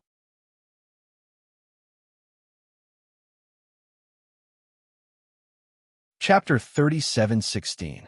Among the black-robed men, the leader held a man in his hand, and a sharp blade was pressed against the man's neck. The man's handsome face was steely green as his eyes were filled with anger. After meeting Yi Qing Luo's gaze, he instantly turned guilty. Ah Sheng.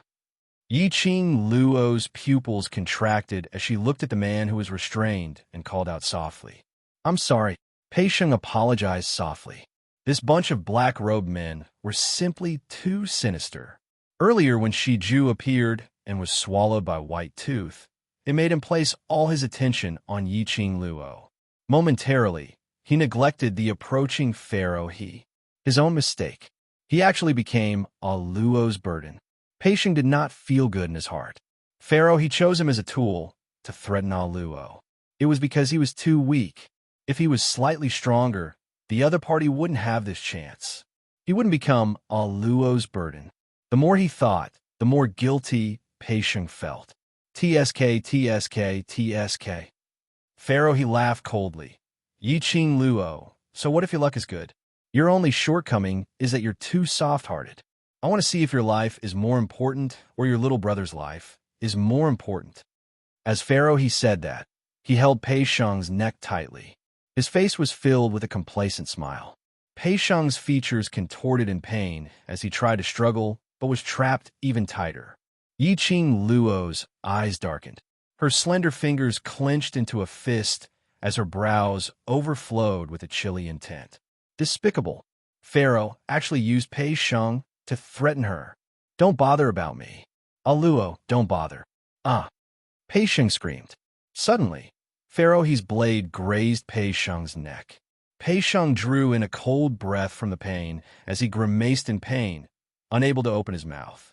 Yi Qing Luo's eyes darkened as she stared coldly at Pharaoh He. You'd better control your hand. If you hurt him again, you could try to see if you can still use him to threaten me. Pharaoh He's hand trembled as the expression on his face turned stiff.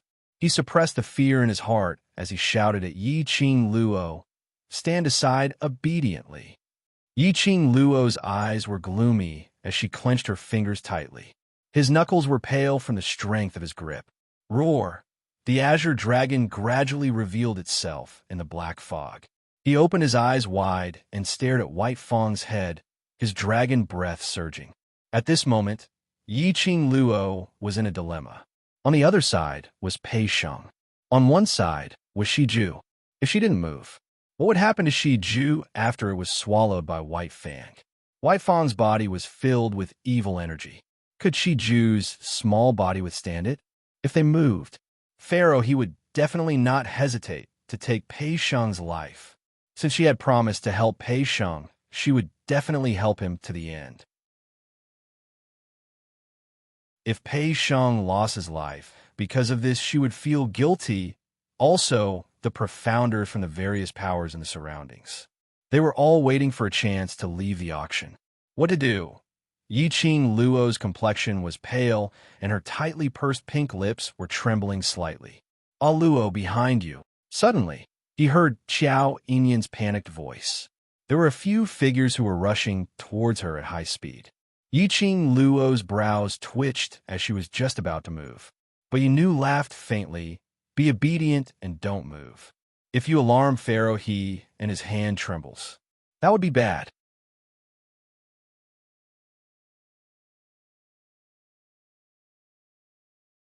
Chapter 37:17. Too light and indifferent sentences.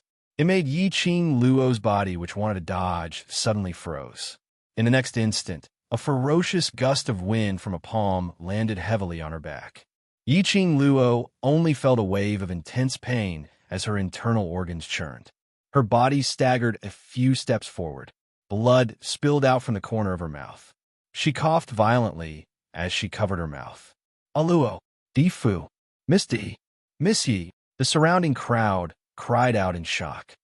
Ha ha, Yiqing Luo, you're just SOSO. While the crowd was worried, they were discussing in whispers. Xiao Yulu's voice was very obvious. Xiao Yulu looked complacently at Yiqing Luo, who was spitting out blood as she finally felt much better. What a ridiculous brotherly relationship. Since you want to use your life to exchange for that trash's life, then I shall fulfill your wish. Xiao Yulu sneered as her lips twitched. Following that, she flipped her palm and attacked towards Yiqing Luo's direction. Her attack was extremely fast, totally not giving Yiqing Luo any chance to breathe.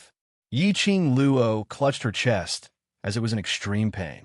Even the slightest movement of his body would cause his internal organs to feel a sharp pain as if they were being torn apart.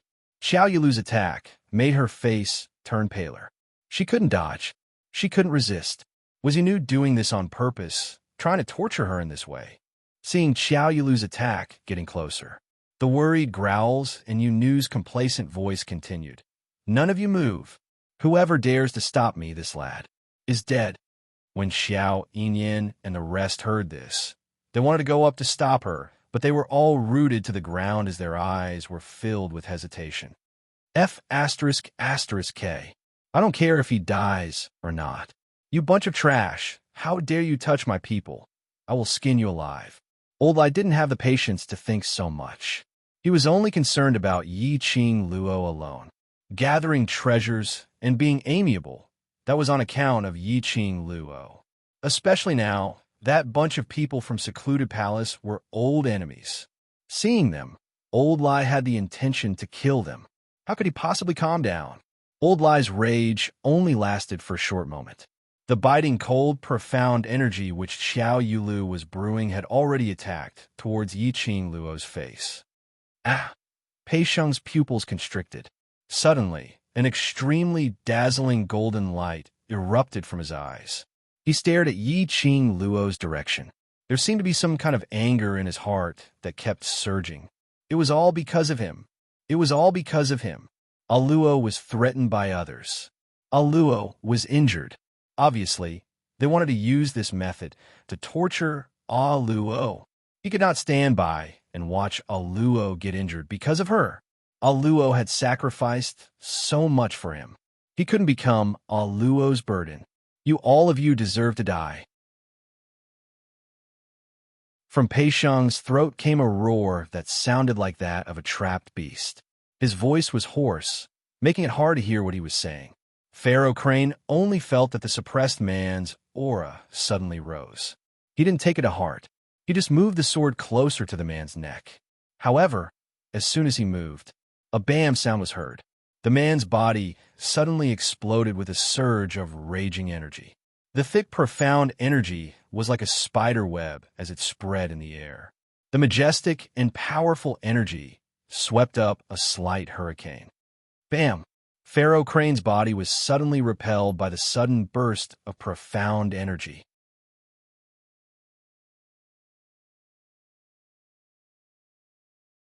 Chapter 37:18. His entire body was emitting a dense, profound light. The surrounding black-robed men and Pharaoh he were all injured by that profound ray. What's going on? Pharaoh's body was sent flying, and with a somersault in midair, he crashed onto a building. He clutched his chest as he spat out a mouthful of blood. Wasn't that lad without the strength to even truss a chicken? How did he suddenly become so powerful? It was really uncanny. The commotion over here made Three Nether's expression turn extremely cold and solemn. Ghost Girl's reaction was extremely fast. The moment she sensed the change in Pei Xiang's aura, her cold and gloomy eyes were filled with an eerie chill. Following that, she was like an arrow leaving the bow as she charged towards Yi Qing Luo's direction. And on Yi Qing Luo's side, indeed, at the moment when Pei Xiang resisted, Yi Qing Luo swiftly flipped her hand as she clasped her wrist, which was attacking towards her face. Tightly, her 5 fingers clenched tightly. A kacha sound was heard. Xiao Yulu's wrist broke in response. Yi Qing Luo's speed was extremely fast. It was almost in a blink of an eye. After Pei Xiang broke free from the restraint, her entire body started to revolve a majestic, profound energy which contained an earth-shattering energy, stirring up the surrounding air as layers of clear and crystalline chi waves appeared, swiftly counterattacking towards Xiao Yulu. Xiao Yulu's face turned pale as black chi filled the space between her brows, as though her entire face was shrouded in black chi. It made her face, which was as beautiful as a flower and as beautiful as jade, look sinister and treacherous. Yi Qing Luo's counterattack made Xiao Yulu's complacent expression freeze on her face. Without Pharaoh, he making use of Pei Xiang to balance Yi Qing Luo. She was totally not Yi Qing Luo's opponent, who was in a rage. Suddenly, Xiao Yulu's eyes flashed as she saw a certain spot. Her pupils, which were filled with black chi, suddenly surged with waves after waves of turbulent evil chi. Yi Qing Luo's long and narrow eyes suddenly grew longer, as though she had reacted to something. She swiftly turned sideways. But, no matter how fast her reaction was, she was still a step too late. That sinister sneer on Ghost Girl's face was already nearing. At the instant when she turned sideways, Xiao Yulu also received Yunu's signal and raised her hand to attack Yi Qing Luo. One at the front and one at the back, the 2 sides attacked from both sides. Yi Qing Luo had nowhere to hide. Yunu's red lips curled into a perfect arc as she gave a tender smile. Yi Qing Luo, you're still defeated in my hands after all. Her voice was soft and gentle. However, his attacks were so swift and fierce that it caused people's hearts to tremble. An earth-shattering momentum exploded in the air. Yi Qing Luo only felt a bone-piercing chill rising from her spine. Her mind worked quickly. It was too late for him to use his footwork to escape. All she could do was, he dodged one attack and endured the other. If she had to choose, she would definitely choose to avoid Yunu's attack. However, she had just been hit by Xiao Yulu's palm wind, and her internal organs were still in a damaged state. If he took another palm strike, I'm afraid her 5 viscera and 6 bowels would rupture. Both of them were as fast as lightning, totally not giving Yi Qing Luo any time to think. Yi Qing Luo's pupils contracted slightly. She pursed her lips tightly and could only choose the most beneficial method for herself. Old man song, protect my heart. Yi Qing Luo said this in her heart. Her body had already swiftly turned towards Yunu, meeting against Yunu's attack. Yi Qing Luo's back was exposed in front of Xiao Yulu. Xiao Yulu's eyes flashed past a gloomy smile. But, just as Xiao Yulu used all her strength to take Yi Qing Luo's life, suddenly, a gust of gloomy, cold wind fluttered and enveloped her palm.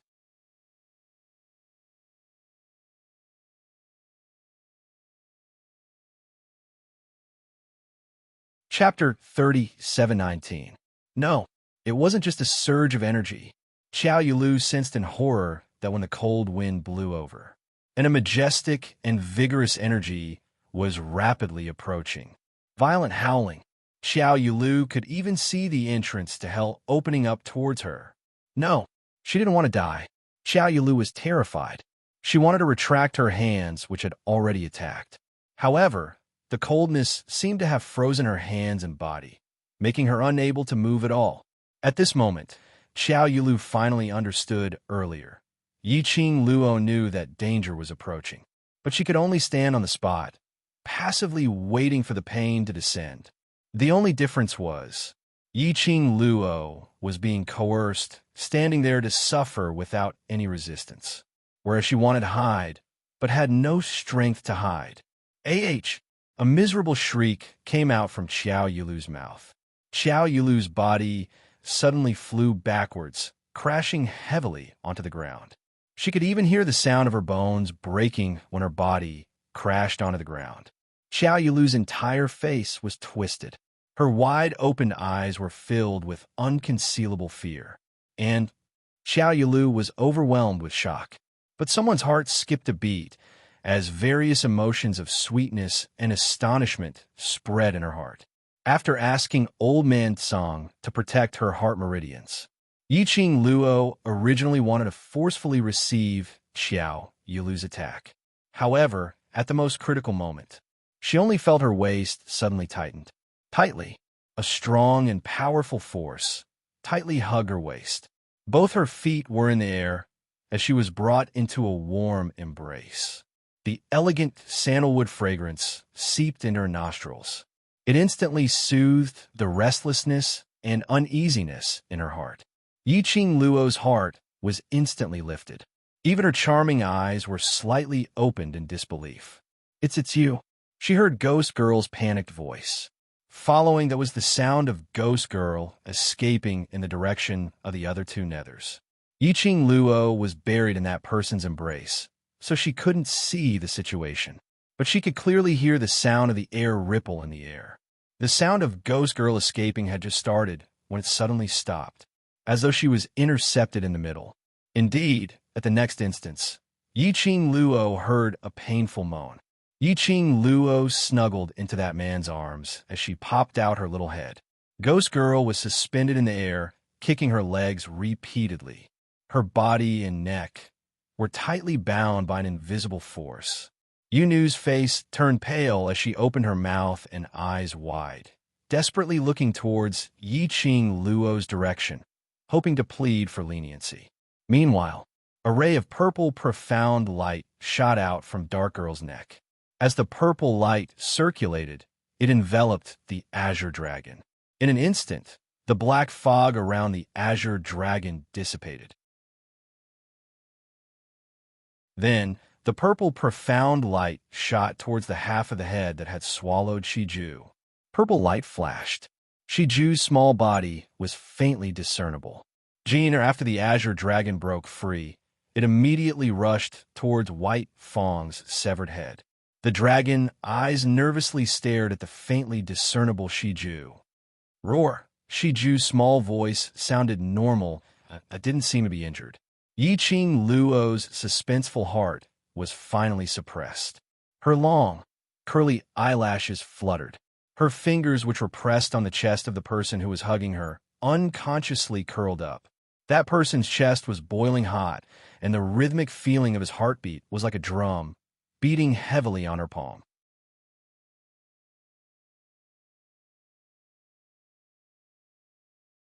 Chapter 37:20.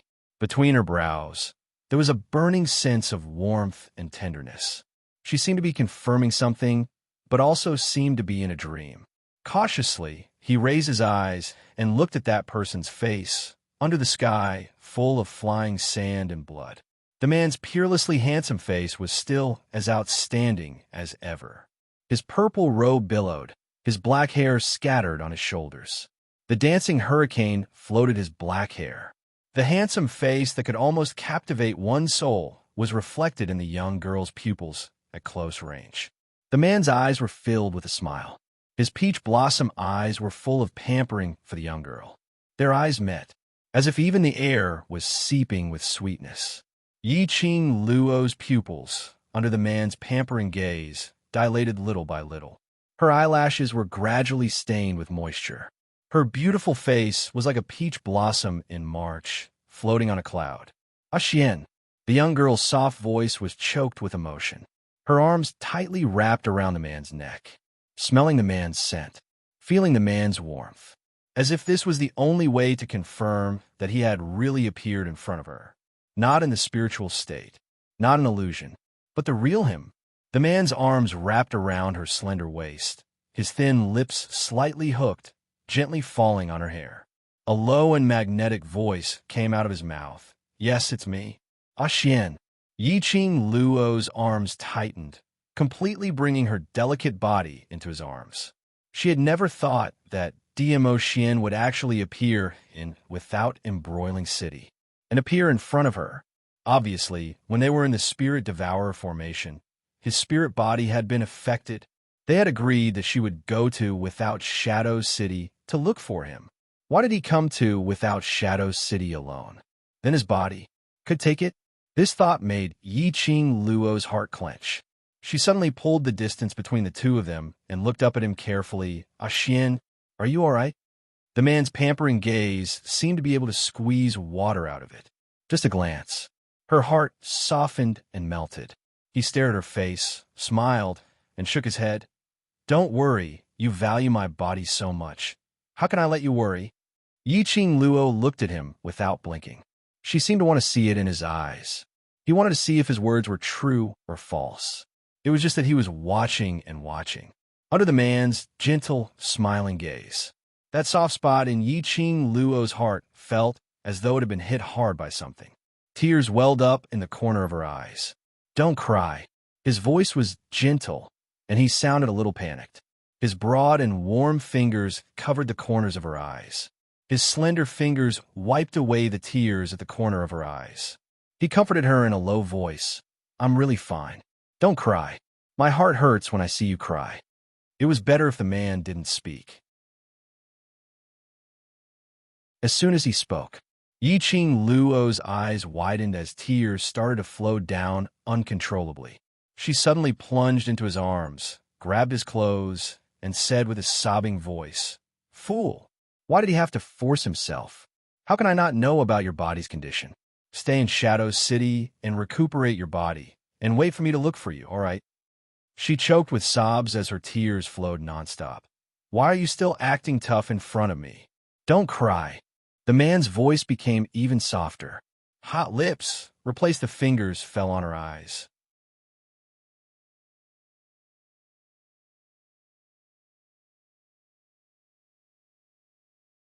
Chapter 37:21. For you, I've never felt forced. Dmo Xian cupped the young lady's face with both hands. The two of them exchanged glances. His gaze was gentle and loving as he explained dotingly. You're in trouble, and if I'm not around, how will you be able to recuperate in peace? His fingers gently brushed past the stray hairs on her cheek and tucked it behind her ear as he continued, Don't worry, I know what I'm doing. Yiqing Luo's pink lips pursed tightly. Her tears were still uncontrollable. Her eyes widened as she stared fiercely at Dmo Xian, her eyes filled with rebuke. Dmo Xian's lips curled as he lowered his head and kissed her lips, appeasing the young lady's bellyful of displeasure. His lips were very hot. The scorching heat seemed as though it was going to melt her. The familiar scent and sweetness intertwined. Yiqing Luo had no strength to resist, nor was she willing to resist. Dmo Xian's appearance made the entire auction's people and monsters all stopped what they were doing. Pairs of gazes converged onto Dmo Xian in unison. Everyone only saw the moment the man appeared. He pulled Yiqing Luo into his arms, while he raised his palm, as though he had just flicked it in the air. Immediately after, everything in the surroundings were restrained by an invisible force. Ghost Girl was restrained. The evil chi, which trapped the green dragon, was purified.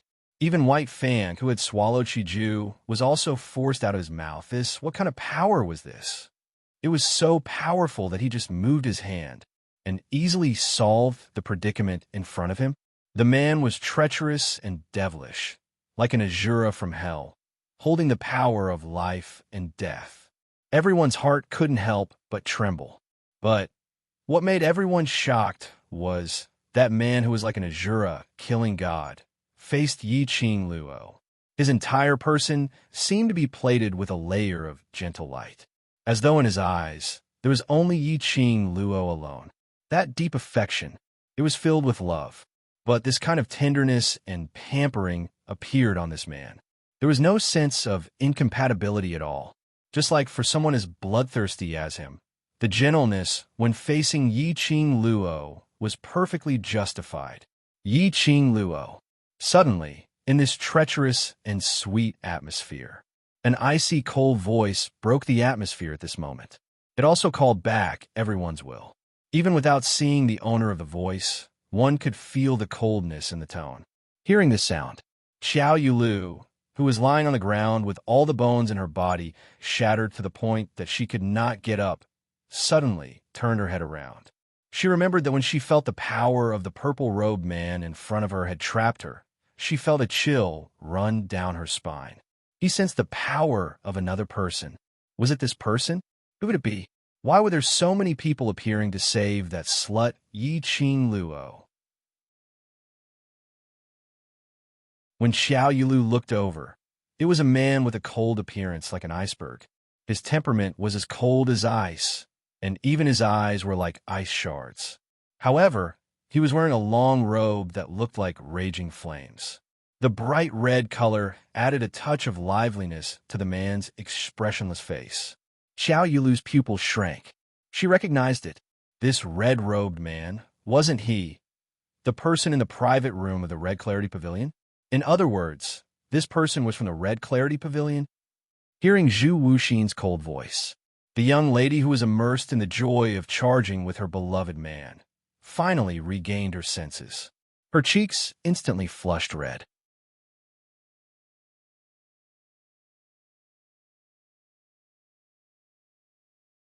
Chapter 3722. But her actions were quickly stopped by Immerse. A slightly cold, jealous voice came close to Yi Qing Luo's ears. Why is he here? Yi Qing Luo's petite body stiffened. He's here to take part in the auction. Before this, I don't know anything. If a certain overlord's vinegar jar was overturned, the consequences were simply too severe. Oh, the man's ending tone rose, not knowing if he believed Yi Qing Luo's words or not. But the man's dangerous tone told Yi Qing Luo this matter was not over yet. Yi Qing Luo wanted to cry, but no tears came out. Everything about her man was good. It was this sea of vinegar which had a little bit of terror. Don't bother about him first. You're here. Cat, and the rest are here too. Yi Qing Luo coughed lightly as she immediately changed the topic. Immerse's peripheral vision shot a glance at the expressionless Zhu Wuxian who was standing not too far away.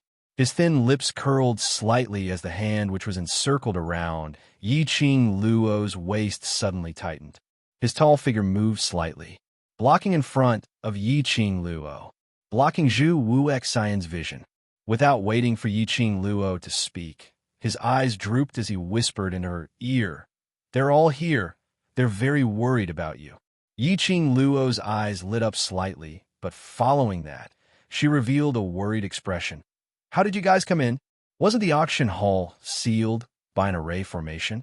No one should be able to enter, and no one should be able to leave? Everyone is already in this array. If we can't get out, wouldn't we be trapped here? You don't believe me?" Immerse's slender fingers pinched her nose as he gently pinched it, his eyes filled with adoration. Yi Qing Luo pursed her lips. "I'm very satisfied that you're able to stay by my side and let me see you. I'm worried about your body. Since I'm here, naturally I won't let you worry." His hand slid to her cheek as he gently pinched it. "Don't think that I'm so weak." Yi Qing Luo looked at him fixedly as the tears which she had finally stopped started flowing again. She bit her lower lip hard. Her arms hugged his waist tightly as she buried her head in his arms. "All right, I believe you. So, for the sake of me who is so worried about you, I absolutely cannot let myself get hurt." Immerse's thin lips curled up slightly as he raised his hand and stroked her hair, comforting her in a warm voice. Zhu Wuxin looked expressionlessly at the scene before him.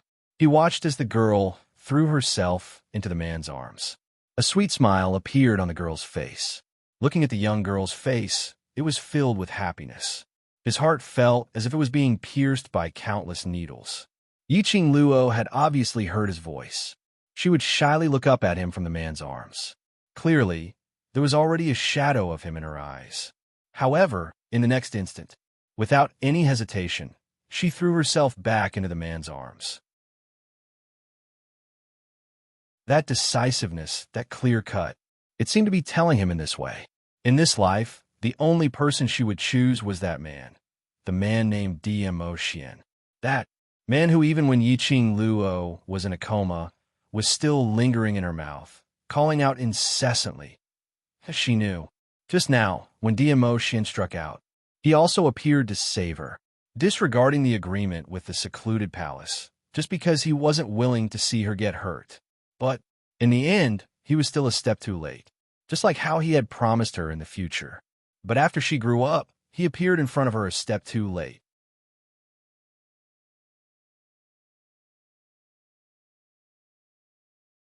Chapter 37:23. It was destined that he was one step later than Immerse. Zhu Wuxian slowly shut his icy cold eyes. A sorrowful emotion started to spread around him. But no matter how painful and unbearable his heart was, the expression on his face was so cold. It was as if nothing could affect his emotions and expression. Death God Castle's Castle Lord. When Yu saw Zhu Wuxian, his expression changed slightly. Why are you here? He seemed to have thought of something as he speedily looked towards Yiqing Luo's direction. Zhu Wuxian suddenly opened his eyes. His sinister gaze was as cold as frost. It swept past Yu faintly, like December's ice, brushed past Yuji's body. Yu shuddered as the remaining words were stuck in his throat. Yuhan's eyes were slightly red as green veins popped out on her forehead. Death God Castle's Castle Lord. Although revered and you're no longer working together, but now that you've appeared here and disrupted Revered's plans as a former comrade, isn't it a little inexcusable? Yuhan's questioning didn't get any response from Zhu Wuxian. Yuhan looked at Yuji, who was being held in midair, struggling less and less as she continued anxiously. Previously, you've already spoiled Revered's plans. If you continue to interfere in this matter, then don't blame Revered for not taking into consideration the relationship between the both of you. But no matter what Yuhan said, Zhu Wuxian didn't even give her a glance. But this noise made Yiqing Luo notice it. She heard Yuhan's words and looked at Zhu Wuxian as her slender brows creased slightly. Zhu Wuxian had really broken off the collaboration with the mastermind of Nether Palace. Previously, she had intentionally mentioned to him to give up on the collaboration with Nether Palace. At that time, didn't he have that intention? Zhu Wuxian had many things he wanted to do. He needed something from Nether Palace to achieve his own motive. So Yiqing Luo didn't insist. But now, Zhu Wuxian had really broken off the collaboration with Nether Palace. Then had his motive been achieved? Death God Castle's Castle Lord. Yuhan wanted to continue saying something, but she was interrupted by a sweet voice. The person is in Xian's hands. What are you talking about with Zhu Wuxian? Yuhan was stunned as she looked at Yiqing Luo. Yiqing Luo nestled in Immerse's arms as her lips curled up slightly as she gave a faint smile. This matter has nothing to do with Zhu Wuxian. Even if you talk till your mouth breaks, it's of no use. Yuhan's face was ashen. Release Yu. Wouldn't it be very embarrassing for Xian to release him just because you said so? Yiqing Luo raised her brows as her eyes curved into a crescent smile. Moreover, why should I let go of the prey that I've already got my hands on? Yiqing Luo's voice paused. Suddenly, the smile on his face became extremely cold. Even the voice that came out of his mouth was so cold that it made people shiver. She restrained my friends, threatened me, and tried to devour my battle pets. Do you think I will let her go? Yuhan's face instantly turned pale. His body was on the verge of collapsing. Whereas when Yu heard Yiqing Luo's words, her struggles became even more intense. But Yiqing Luo started to display her face-changing skills again. Her pink lips curled up, and a brilliant smile bloomed on her face. Her voice also became gentler by a few notches. If you really want to save this beloved woman of yours, then I can. Be merciful and spare her life. She brushed away the stray hair on her cheeks as she laughed lightly. Release the auction's array, and let us leave this array safely.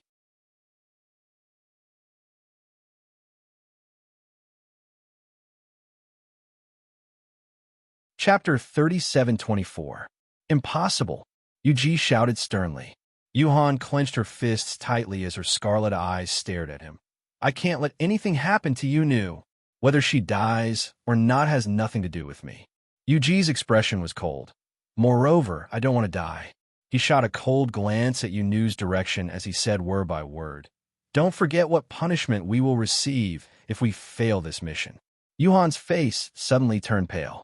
Yuji continued, I have no opinion if you want to die with her, but don't think of sacrificing me to fulfill your love. Yuji's words ended, and his expression instantly turned vicious. He waved his hand as he shouted sternly, Go! Sweep those trash with the fastest speed. After the black-robed men received the order, they started to surge towards the various powerhouses cultivators in the auction. Boom! Profound energy that could topple mountains and overturn the seas suddenly surged. Various powerhouses cultivators thought that they were saved, but in the next instance, they were devoured by those black-robed men. Yuhan's eyes were scarlet red as she held onto Yuji's wrist. Yuji laughed coldly as he shook off Yuhan's hand. If you want to die, then go ahead and die. He absolutely had to survive. Ah, ah, ah. Suddenly, a painful shriek was heard. Yuhan's pupils constricted. He swiftly looked towards the direction where the sound came from. He saw that Yunu, who was originally restrained in midair by an invisible force. Her neck had been replaced by a pale white finger. Yunu cried out in pain, but very quickly, all her voice was strangled in her throat. Yunu! Yuhan's eyes widened as she looked at Yunu, whose face was filled with pain as she screamed. Ugh! Yunu stretched out her hand towards Yuhan as she pleaded for help. Yuhan wanted to rush forward, but her wrist was held by Yuji. Do you really want to die? Yunu! Yuhan's eyes were red as she struggled to look at Yunu's painful look, as though she didn't notice Yuji's obstruction. Since you've already made your choice, then, this woman shall be our appetizer. Yiqing Luo smiled lightly as she looked at Yuhan. The corners of her lips curled up slightly. Her fingers that were clasped around Nethergirl's neck seemed to be casually resting on it. She then lowered her voice and said in a mocking tone, Your hearts are all black. Both of you are black. Why do you still need to talk about love? You're lying. Yunu spat out a few words with difficulty. He loves me. He will definitely save me. Yiqing Luo raised her brows. Really? But why do I feel that he loves himself more than you? The expression on Ghost Girl's face became increasingly twisted and sinister. She hated Yiqing Luo's light and indifferent expression. Wasn't it because he had the protection of the Overlord? Didn't he just think that he had the so-called love? Who doesn't have love? Her Yuhan would never give up on her. Yunu roared in her heart in a heart-rending manner. However, a certain part of his heart was filled with fear and unease, and it trembled intensely. She didn't know what she was panicking about. Or perhaps she had already guessed something but wasn't willing to admit it. Yiqing Luo sneered as she looked at Yuhan with a smile. On the account that you're in so much pain, I'll give you a chance to choose. The deal that I've mentioned, are you going to agree or not? Yuhan's scarlet eyes widened as the features on her face distorted.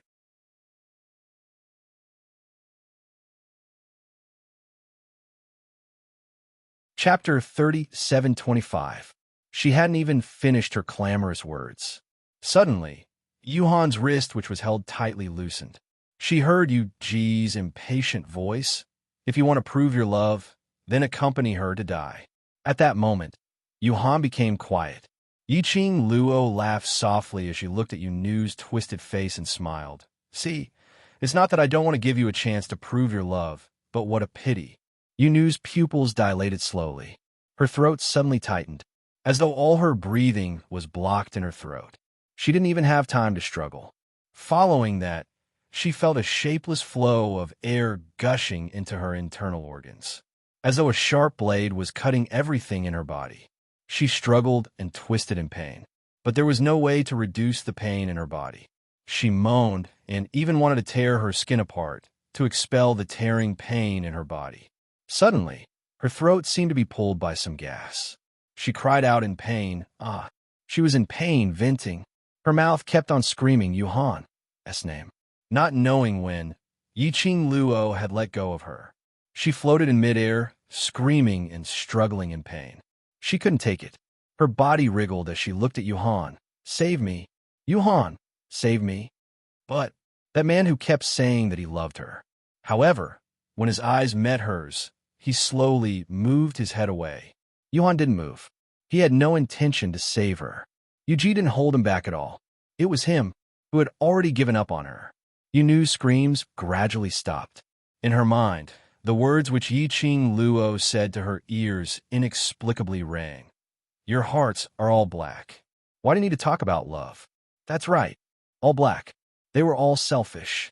The so-called talk about love, the so-called pledge of eternal love. Totally not suitable for people like them. So painful, so painful. Yunu couldn't tell if it was Yuhan's giving up which made her heart ache, or the flow of air in her internal organs which made her feel pain, just as the pain was eroding her, causing her to lose focus. Suddenly, Ghost Girl felt her floating body being pulled into a warm embrace.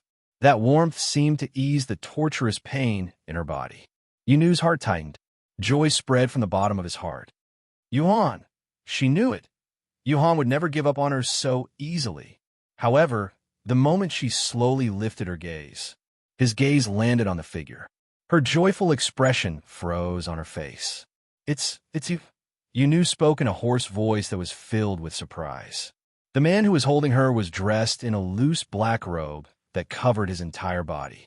Only from Yunu's angle could she see the man's face under the black robe. In particular, she could clearly see the man's red eyes. The man frowned, his black robe fluttering in the wind. It was as if he was suffering from some great pain. The dark maiden stared blankly at the man. He also saw it clearly. When a man was hugging her, he had to endure the corrosion of the surrounding barrier. That was the enchantment which Yiqing Luo had set up. She wanted the people from the secluded palace, wanted the various powerhouses' cultivators to watch her die in agony. He actually disregarded the corrosion of the enchantment and charged right in front of her. I'm sorry, I wasn't able to save you. The man's voice was filled with guilt as the hand, which was hugging Yunu, tightened. Yunu trembled. It was the pain in her body.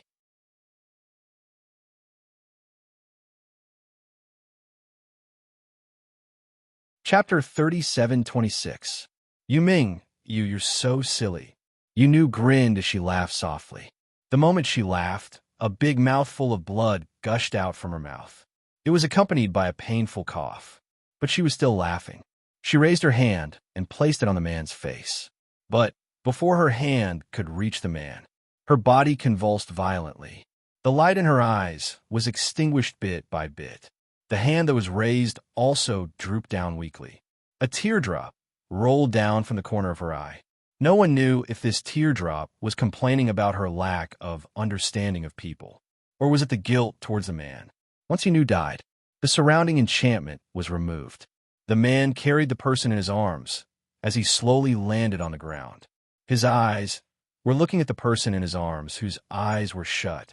On the surface, it was calm, but his inner heart was already in turmoil. Yuming! Yuhan pounced over as she stared fiercely at this man who suddenly appeared, as she shouted sternly, "Hand Yunu's corpse to me." Yuming ignored her. Yuhan pounced forward as she stretched out her hand to snatch Yunu. Before she could get close, Yuming kicked her chest, scram. Yuhan was not prepared as she was kicked to the ground. He flipped over like a carp and stood up. Netherworld, Yunu is my woman. The person she loves is me. I believe, even if she dies, she wants to die in my arms. Yuhan.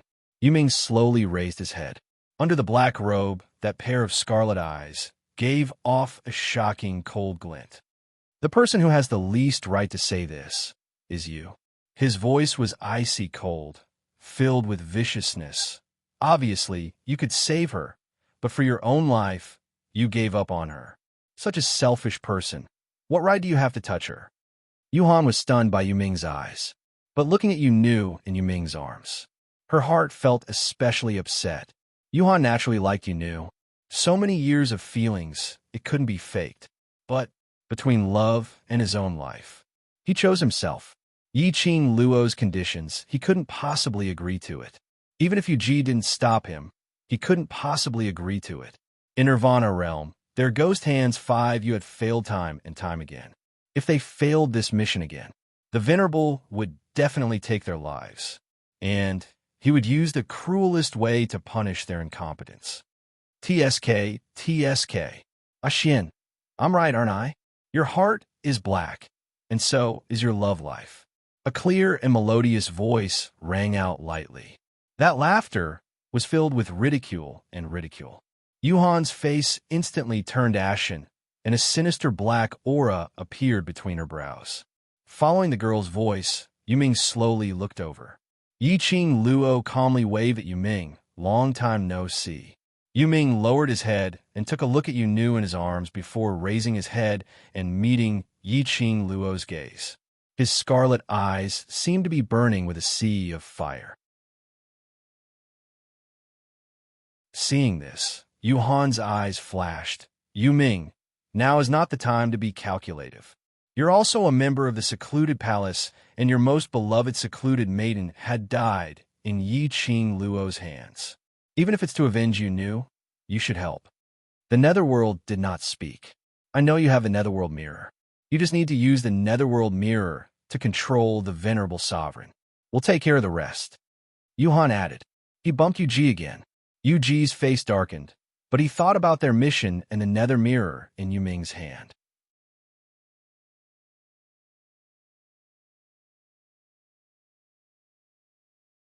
Chapter 37:27. As Yu Ji spoke, he sized up Yuming's expression. Ghost Maiden's pain was caused by Yi Qing Luo. You love Ghost Maiden so deeply, you will definitely avenge her, right? Yu Ji and Yuhan had been persuading him for a long time. Yuming, who had been silent like a stone statue, finally moved. He carried Ghost Maiden's corpse as he slowly moved a few steps. He faced Yu Ji and Yuhan's direction. His face was expressionless, his eyes indifferent. You're right. I should avenge Ghost Maiden. His voice was very soft, so soft that if one didn't listen carefully, they wouldn't be able to hear what he said. Yu Ji and Yuhan's eyes lit up instantly. Yuming carried Ghost Maiden as he slowly walked towards Yuhan's direction. He walked very slowly. As he walked, he lowered his eyes to look at the person in his arms, that blood on the corner of her mouth, that painful expression even in death. A trace of treachery flashed past his scarlet eyes. On the other side, everyone who saw this scene had a grave expression. Luo. Who is that person? From their tone, they seem to have something that can restrain us. Xiao Yinyan frowned as he asked solemnly. His vision seemed to sweep past the man beside Yi Qing Luo. It wasn't hard to sense that the man had enmity towards him, especially when he shouted out the 2 words, Luo. That man's icy cold gaze seemed as though it was going to freeze him into ice. That man was Luo's fiancé? In other words, the legendary Honorable Dizun? Xiao Yinyan's feeling wasn't wrong. DMO Xian not only had enmity towards him, he didn't even allow Yi Qing Luo to talk to him. Just as Yi Qing Luo was about to reply, DMO Xian suddenly clasped Yi Qing Luo's waist tightly as he spoke in a cold voice. Trying to restrain me? I can exterminate them anytime. Finishing his words, he lowered his eyes and looked at Yi Qing Luo tenderly. Since one is already dead, why don't we kill them all? Yi Qing Luo. Only Di San Sui would be jealous in such a Chinibu way in this world. This was called showing off his power in front of his love rival. Was he going to use his domineering aura to overwhelm his love rival? Yi Qing Luo gave DMO Shin a stare, using her eyes to warn him not to be jealous before she opened her mouth. Yuming is not someone who can't see things clearly. Furthermore, the underworld mirror which Yuhan mentioned is in my hands. Back in the 21st century, She had taken the underworld mirror from Netherworld's hand and made it hers. Yuhan's plan was going to fail. Furthermore, although she had not spent much time with the Netherworld, but Yiqing Luo more or less understood Yu Ming's character. She did not think that Netherworld would attack her in order to avenge Netherworld's death. Yiqing Luo shot a glance at Yu Ming, who was walking towards the cold, and retracted her line of sight. She pulled away Dmo Xin's long body, which was deliberately blocking in front of her, and looked behind Xiao Yinyan at the unconscious Pei Sheng. How is Ah Sheng? Ever since Pei Sheng's eruption had sent Pharaoh He flying, Qin Wentian's expression had changed. Pei Sheng fainted. Fortunately, Xiao Yinyan reacted quickly and dragged Pei Sheng to a safe place in time. Otherwise, Pei Sheng would definitely have become the target of those dead puppets. Xiao Yinyan shook his head. He's not awake yet. Perhaps the sudden eruption of energy had exceeded the limits of his body, and his body is unable to take it. Yiqing Luo didn't feel that it was because it had exceeded the limits of his body. Earlier Pei Sheng's eruption. She also sensed it. On the contrary, she felt.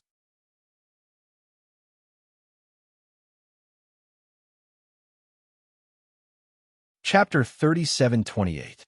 Yiqing Luo expressed that they were still considered lucky. Dmo Xin rushed over in time. The pressing crisis had all been resolved. Pei Sheng had profited from the misfortune and had the opportunity to advance. Azure Dragon and Shi Ju were fine. Now, they only needed to think of a way to break the auction's array, to let more people leave the auction, to stop the Palace of Darkness's plot. Yuhan looked at Yu Ming, who was nearing, as her eyes were filled with disdain. But the expression and tone on her face was filled with a trace of flattery and comfort. Yu Ming, pass Yu Nu's corpse to me first. After this matter is over, I will bury her at her favorite place. Saying that, he stretched out both hands towards Yu Ming, wanting to receive Yu Nu. But his hands had just stretched out. Suddenly, he felt a piercing pain in his chest. The smile on his face froze. Yu Ming. Yuhan's voice was hoarse as she groaned in pain. He slowly lowered his head, only to see a hand pressing against his left chest. That hand, half of it had already entered into his body. It was so easy to hold his heart. Blood gushed out, dyeing Yu Ming's black robe red. Yu Ming, what are you doing? Yu Ji also reacted, as he berated sternly. But looking at the expressionless Yu Ming, who was doing such a bloody scene, he didn't dare to step forward to stop him. His heart was being held tightly. This kind of pain was simply indescribable. Yuhan's painful face turned pale as her eyes widened, filled with doubt and puzzlement. Yu Ming met Yuhan's questioning gaze indifferently as he said word by word, "What you said is right. I should take revenge for Yu Nu. The person who forced Yu Nu to her death is you." Saying that, he grinned again as he laughed lowly. That insincere smile and that treacherous laughter. It was like a combination of lunatics. Yuhan only felt goosebumps all over, as she was extremely terrified. Yu Nu loves you so much. She's dead. How can you live on alone? I can't let Yu Nu stay in this icy cold hell alone. He was still laughing, but the words that came out of his mouth made one's hair stand. No, I don't want... Bam! The last word, death. Yuhan didn't manage to say it out. The 5 fingers on his heart suddenly tightened. His heart was crushed. Blood splattered. His stiff body was mercilessly thrown aside. Yu Ming slowly lowered his hand. Blood was flowing from his fingers. He looked down at the woman in his arms and chuckled softly. "I'm sorry. I can't bear to let you walk the Yellow Springs Road alone. I know you don't want me to accompany you, so I'll send your most beloved to accompany you." "Yu Ming, are you crazy?" Yu Ji looked at Yu Ming in disbelief. The Netherworld hand was bleeding. His expressionless face made it seem as if he was not the one who had crushed Yuhan's heart. Yu Ji felt that in the next instant, it was very likely that he would come and pinch his heart.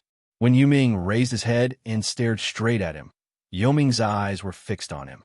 Yu Ji subconsciously took a few steps back. Didn't you want to avenge Yu Nu? Yu Nu was killed by Yiqing Luo. Yunu's death was so painful, and it's all because of Yi-Ching Luo. Yuji's eyes were filled with panic as he hurriedly opened his mouth. However, Yuming continued to stare at him. His gaze was as if he was looking at a dead thing. In the 5 underworlds, it was undeniable that Yuming's ability was the strongest. But it was because Yuming's eyes were different from ordinary people, and his innate talent was the strongest.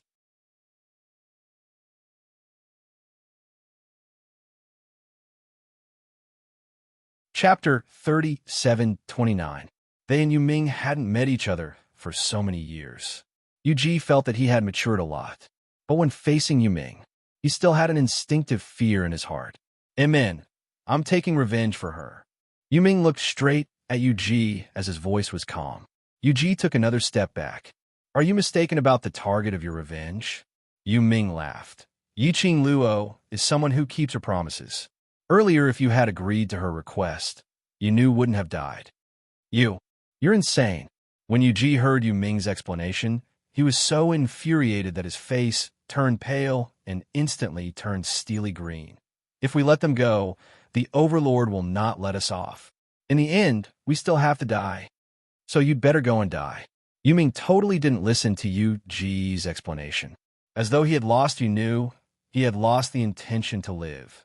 Anyway, the 3 of you have always been together.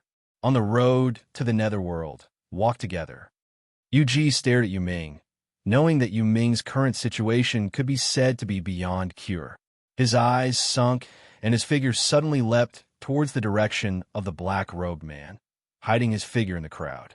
Immediately after, he commanded sternly, "Speed up, you must complete the mission." The black-robed man let out a beast-like howl as he roared and charged towards those various powerhouses cultivators. Yuming only sneered as he looked towards the direction of Yuji and those black-robed men. His lips curled into a sinister smile. Immediately after, he turned around and carried Yunu towards Yi-Ching Luo. Along the way, the blood on his fingers dripped all the way. He looked even more like a lunatic than Old Lai. Xiao Yinyan, Executive Elder, and the others subconsciously tensed up their emotions as they stared at him vigilantly, until Yuming's footsteps stopped 5 steps away from Yi-Ching Luo. Compared to the tensed emotions of the people around him, Yi-Ching Luo's expression looked much more relaxed and calm. Yuming stared at Yi-Ching Luo for some time as he frowned. You seem certain that I won't stand on their side. Indeed, Yi-Ching Luo didn't deny it. You're not an idiot. Moreover, you understand their temperament better than anyone else. Netherworld pursed his lips, and a ripple appeared in his calm eyes. But I actually hate you in my heart. I know. Yi-Ching Luo smiled, but I don't mind. After all, she was the one who killed the ghost girl. Regardless of the reason, he, who loved Nether Girl, definitely wanted to avenge her. Yuming's eyes became dark and gloomy, and his face became slightly hazy. I really want to kill you. Yi-Ching Luo scoffed, saying such words to me in front of my man. Do you really want to go down and accompany your beloved woman? Yuming took a look at DMO Xian and kept his mouth shut with a black face. Towards Yuming's hatred, Yi-Ching Luo expressed her understanding. She was also certain that Netherworld would absolutely not make a move against her for now. Rather than hating her, the Netherworld should hate the Palace of Darkness and that so-called Venerable Moor. Yi-Ching Luo's brows rose. You intend to hug her corpse and fight with your life on the line against the secluded palace. Take out the Nether Mirror, Yuming said calmly. Yi-Ching Luo laughed. The Nether Mirror is mine now. Are you trying to snatch it back? Borrow use. Yuming's words seemed to be squeezed out from the gaps of his teeth. Yi-Ching Luo was satisfied as she threw the Nether Mirror to Yuming. She had already signed the blood pact with the Nether Mirror, so she wasn't worried that Yuming had a way to snatch the Nether Mirror back.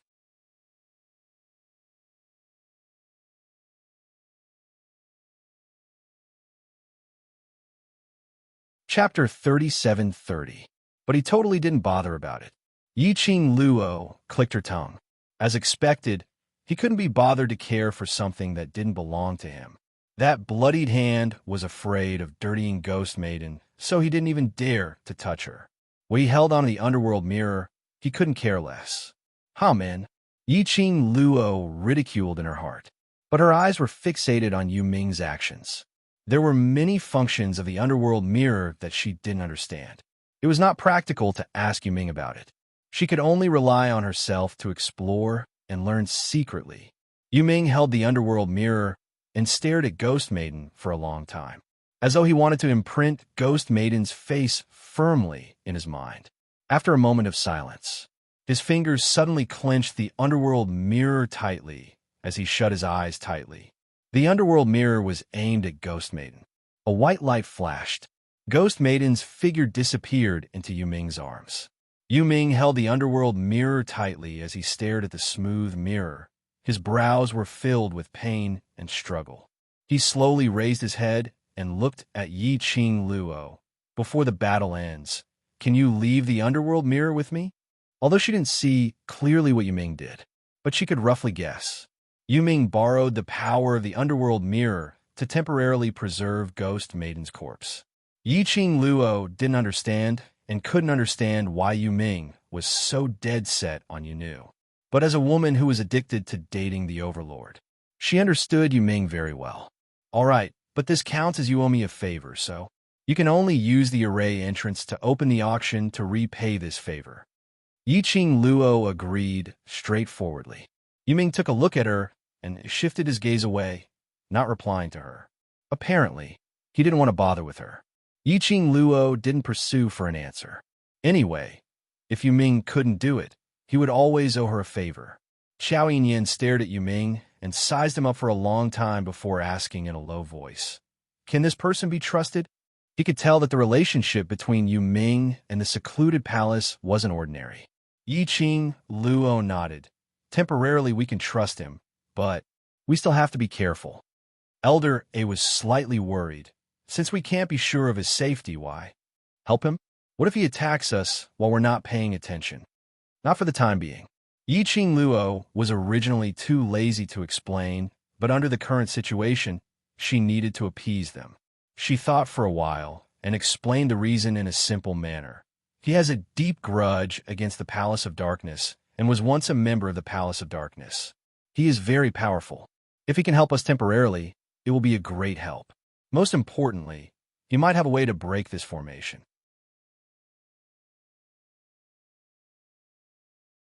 Executive Elder A's expression was very complicated, but he did not continue to ask. "Let's hold off the monsters' attacks for now. We're losing more and more people." Yiqing Luo changed the topic. "In the auction, various powerhouses' elites will suffer losses, and this will have a huge impact on their powerhouses. After the matter ends, there is a possibility that they will blame the losses on the auction." Her gaze swept past the executive elder and the Linglong Palace's hall master, who had a dark expression on his face. "The few of you may have to bear full responsibility."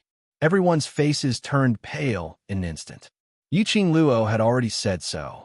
They didn't dare to waste any more time. The more they lost, it was even more disadvantageous for them. The entire auction was filled with profound radiance as various kinds of techniques filled the sky. The people around them had already joined the battle. Yiqing Luo patted Dmo Xian's hand, which was placed on her waist. "Claws."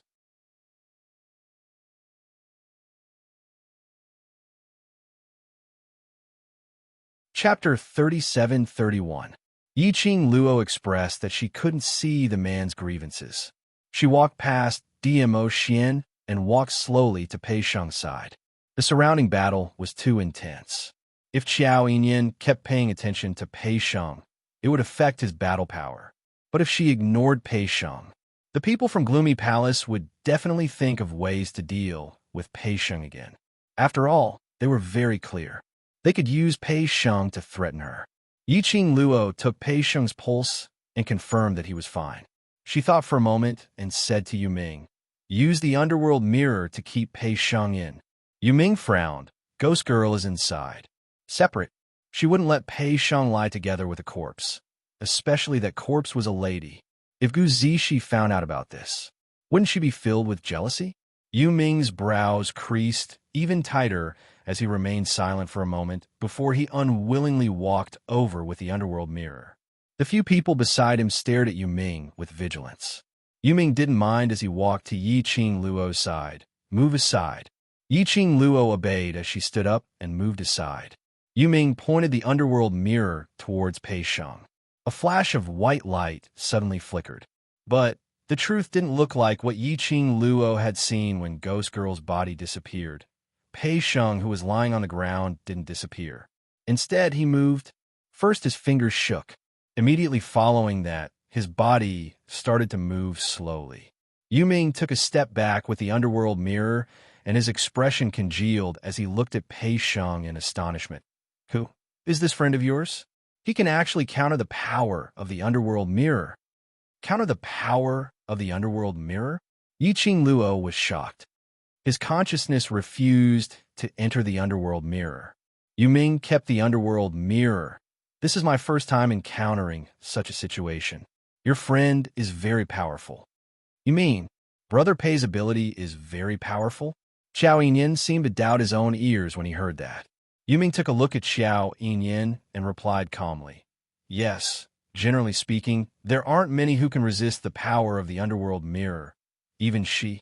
Yu Ming pointed at Yi Qing Luo and continued. I'm afraid she can't resist the power of the underworld mirror.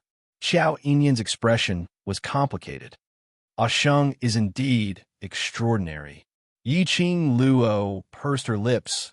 Earlier, when he was restrained by Pharaoh the power which he exploded out was extremely strong. Yi Qing Luo half squatted down and was about to stretch out her hand to take Pei Sheng's pulse. But just as he stretched out his hand, a large palm suddenly grabbed her wrist. That palm was extremely powerful. Yi Qing Luo's wrist was in pain. In the next instant, Pei Sheng's body suddenly straightened.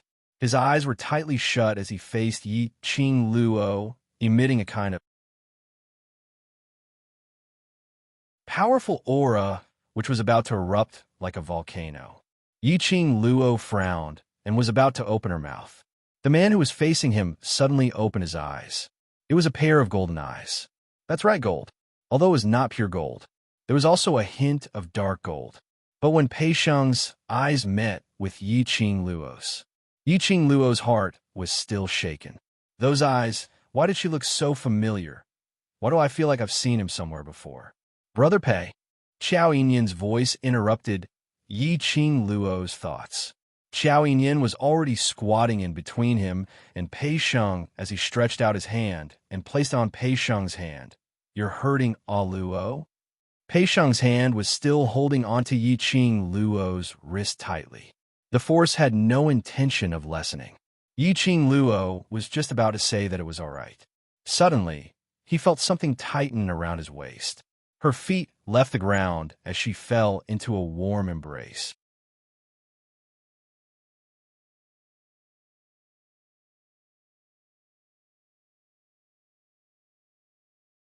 Chapter 37-32. Xian.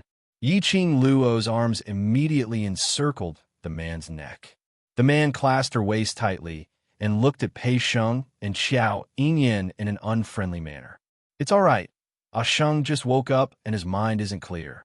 Yi Qing Luo comforted him with a smile as her little hand caressed the man's face and used her fingers to wipe away his smile. Dmo Xian's expression was still gloomy. Yi Qing Luo felt that this time round, San Sui's vinegar jar was getting more and more sour. Not only sour, it was developing towards 2 years old. Yi Qing Luo changed the topic. Xian, have you realized that Sheng's eyes seem rather familiar, as if I have seen it somewhere before?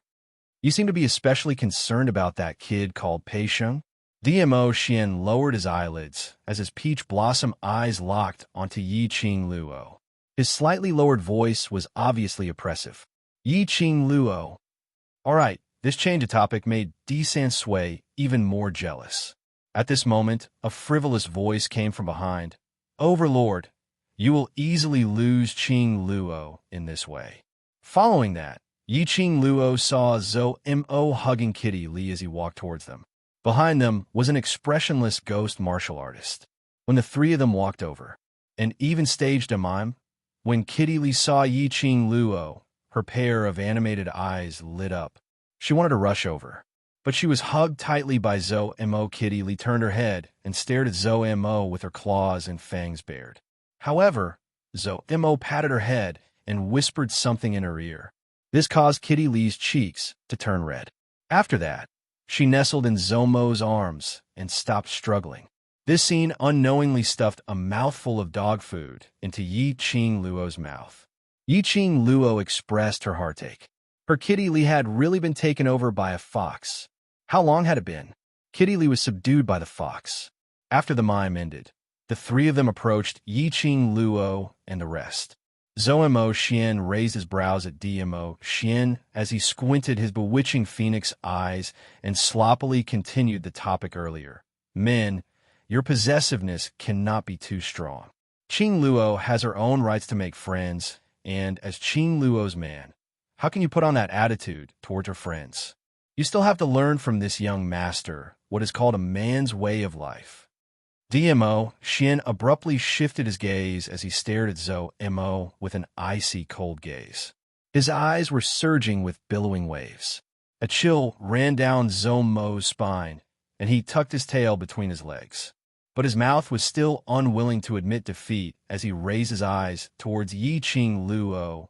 Ching Luo, do you think what I said is right or not? Yi Ching Luo. Why did he bring the topic back to her again? This was a suicidal question. Yi Ching Luo was just about to open her mouth, but she met Mo Xian's serious and solemn gaze. From Mo Xian's eyes, she could tell. Mo Xian was also asking her, was Zhou Mo right? Yi Ching Luo, taking a deep breath, she pursed her pink lips and looked at Zhou Mo with a smile. Enunciating each word, she asked, I just like it when my man gets jealous and cares about my looks. I spoil and spoil him. So what? Jealous? Following that, her gaze shifted downwards as she looked at Kitty Lee, and her smile became even sweeter. Kitty Lee, since young Master Mo wants to learn a man's way of life, then you should follow what he said and tell him what is called a man's real way of life. Zhou Mo's face turned pale in an instant, before he could even hug Kitty Lee tightly.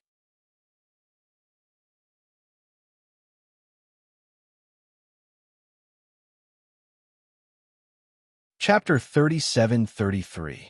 Kitty Lee looked at him righteously and said, You said it yourself. You can't be too possessive. A kitty has the right to make friends.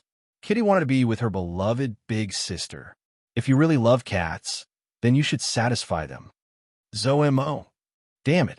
Lifting a rock only to smash one's own foot. So it hurts so much. Yi Ching Luo's brows rose as she looked at him with a smile which didn't look like a smile. Ha! Isn't it fun to be mischievous? Are you still naughty? Kitty Lee leaned in front of Yi Ching Luo as her big eyes blinked, looking at Mo Xian, who was like a stone statue, standing motionless by the side. After that, it looked at Yi Ching Luo adorably. Sister, Cat misses you so much. As he spoke, he opened his arms, looking like he was asking for a hug. Success made Mo Xian's face darken. Yi Ching Luo didn't miss the crafty smile in Kitty Lee's eyes. Good job. How long had her cute and innocent little kitten spent with Zhou Mo? That sly fox. Did she become a little naughty cat? She even dared to tease her brother-in-law, the overlord.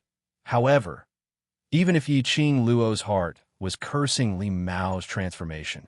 But looking at Kitty Lee's cute little face, Yi Ching Luo pushed her man away without any hesitation and turned around to embrace Kitty Lee's petite body into her arms. Well, it's been a long time.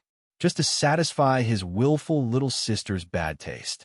While satisfying Kitty Lee, Yi Ching Luo also paid attention to her man's emotions. After hugging Kitty Lee for a while, she let go of Kitty Lee and whispered, Be good. Then she coughed lightly. Let's think of a way to break this formation first. Then we'll find a place to reminisce. The evil Yin energy in the surroundings is getting denser and denser. If this goes on, the profound practitioners of the various powers might be affected by the evil Yin energy. Kitty Lee acted coquettishly, unwilling to leave Yi Ching Luo. However, she was still dragged back into Zomo's arms. Yiqing Luo smiled like a flower as she hugged Dmo Xian's waist again, her chin resting on his chest as she beamed. Ah, Xian is so incredible. There must be a way, right? It was just a smile. One took the initiative to throw herself into his arms. The gloomy expression on the man's face brightened up. Ah, Luo. Xiao Yinyan waited for Yiqing Luo to finish her conversation with her old friend before calling out. Yiqing Luo looked over. Xiao Yinyan raised his chin in Pei Sheng's direction. Brother Pei seems a little off. I don't know what's going on. I tried talking to him, but he didn't respond. As soon as Pei Sheng woke up, his reaction of grabbing her arm was indeed very strange. Yiqing Luo pulled Dmo Xian along as they neared Pei Sheng. Pei Sheng sat on the ground. His body was stiff, and he sat up straight. His arm was still bent in the same position as when he was grabbing her wrist. Even those golden eyes remained the same as before. What was going on? Yiqing Luo's slender brows creased slightly as she pulled Dmo Xian to a half-squat position. She tentatively reached out to Pei Sheng. He waved it in front of Pei Sheng and called out softly, "Ah, Sheng." The eyelashes of the man who was stunned on the spot trembled. Suddenly, he shifted his line of sight towards Yiqing Luo. Yiqing Luo. Didn't we agree? Why didn't he respond? Xiao Yinyan. He was also very shocked. Could it be that Brother Pei despised him, so he didn't give him any response? Dmo Xian. Give you a look, feel it yourself. Pei Sheng stared at Yiqing Luo in a daze. Under the dim golden pupils, Yiqing Luo's face was reflected.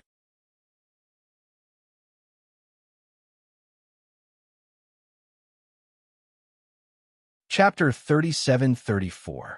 Yiqing Luo didn't know what kind of expression she should use to express her inner F***CK feelings at this moment. Brother Pei, it's easy for people to misunderstand you. Think about your little sister Zishi. Yiqing Luo could clearly feel the low pressure coming from the man beside her. Yiqing Luo felt her throat itching again.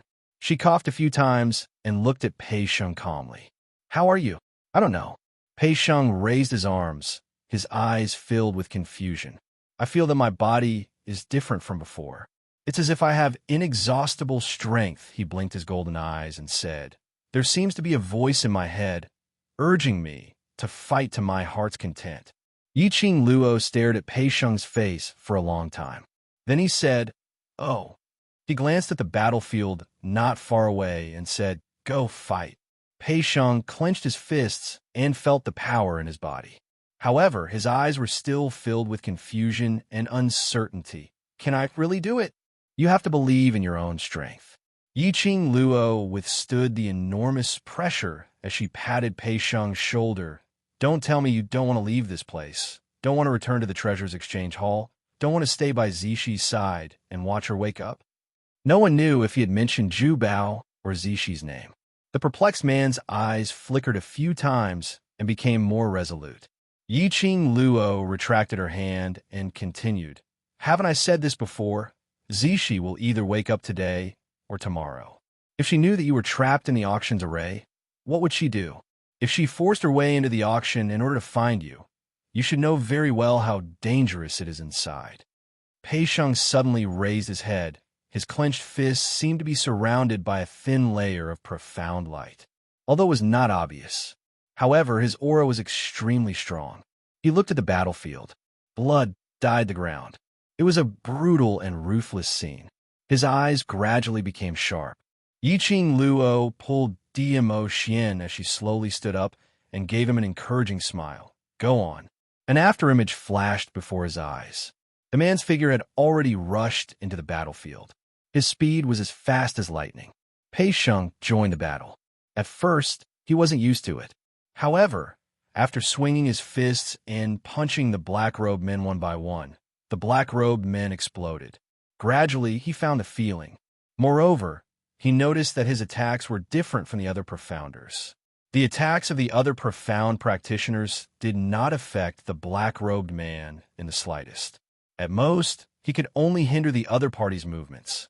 However, his attack and the profound strength that he released. He could completely suppress the black-robed man, although it was not to the extent of destroying the other party. It could also make the black-robed man lose the ability to fight. Yiqing Luo saw Pei Sheng getting braver and braver as she retracted her vision. She felt like an old mother watching her son go to the battlefield. She sighed and stuffed herself into Mo Xian's arms and said, "Did you hear that? He has other ladies in his heart, and he treats me as his benefactor." "Did I say anything?" Mo Xian raised his brows and asked. Yiqing Luo, "Indeed, he didn't say anything. But could you control your expression before asking back?" Mo Xian suddenly suppressed his voice as he gave a smile, which didn't look like a smile, but was filled with danger. "You're in such a hurry to explain to me. Looks like you and him really." Yiqing Luo directly raised her fist and pounded on her chest as she turned around and left. "Go be jealous if you like. I'm not going to serve you anymore."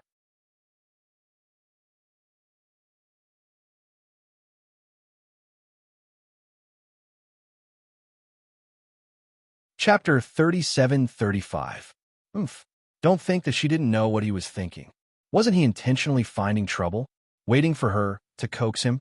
His ultimate motive was to let her use the way he wanted to satisfy him, to compensate him. Man, she had long seen through his little tricks. Coax him? Hee. Now come and coax her obediently. After Yiqing Luo charged into the battlefield, Azure Dragon and Shi Ju followed closely behind. After Azure Dragon charged into the battlefield, he let out an angry roar. Following that, he turned into a huge dragon body as his dragon's breath spewed out and his tail swayed.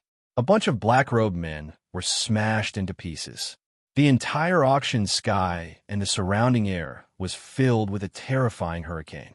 In fact, the spirit formation barrier that enveloped the auction hall was trembling non-stop from the Azure Dragon's berserk power.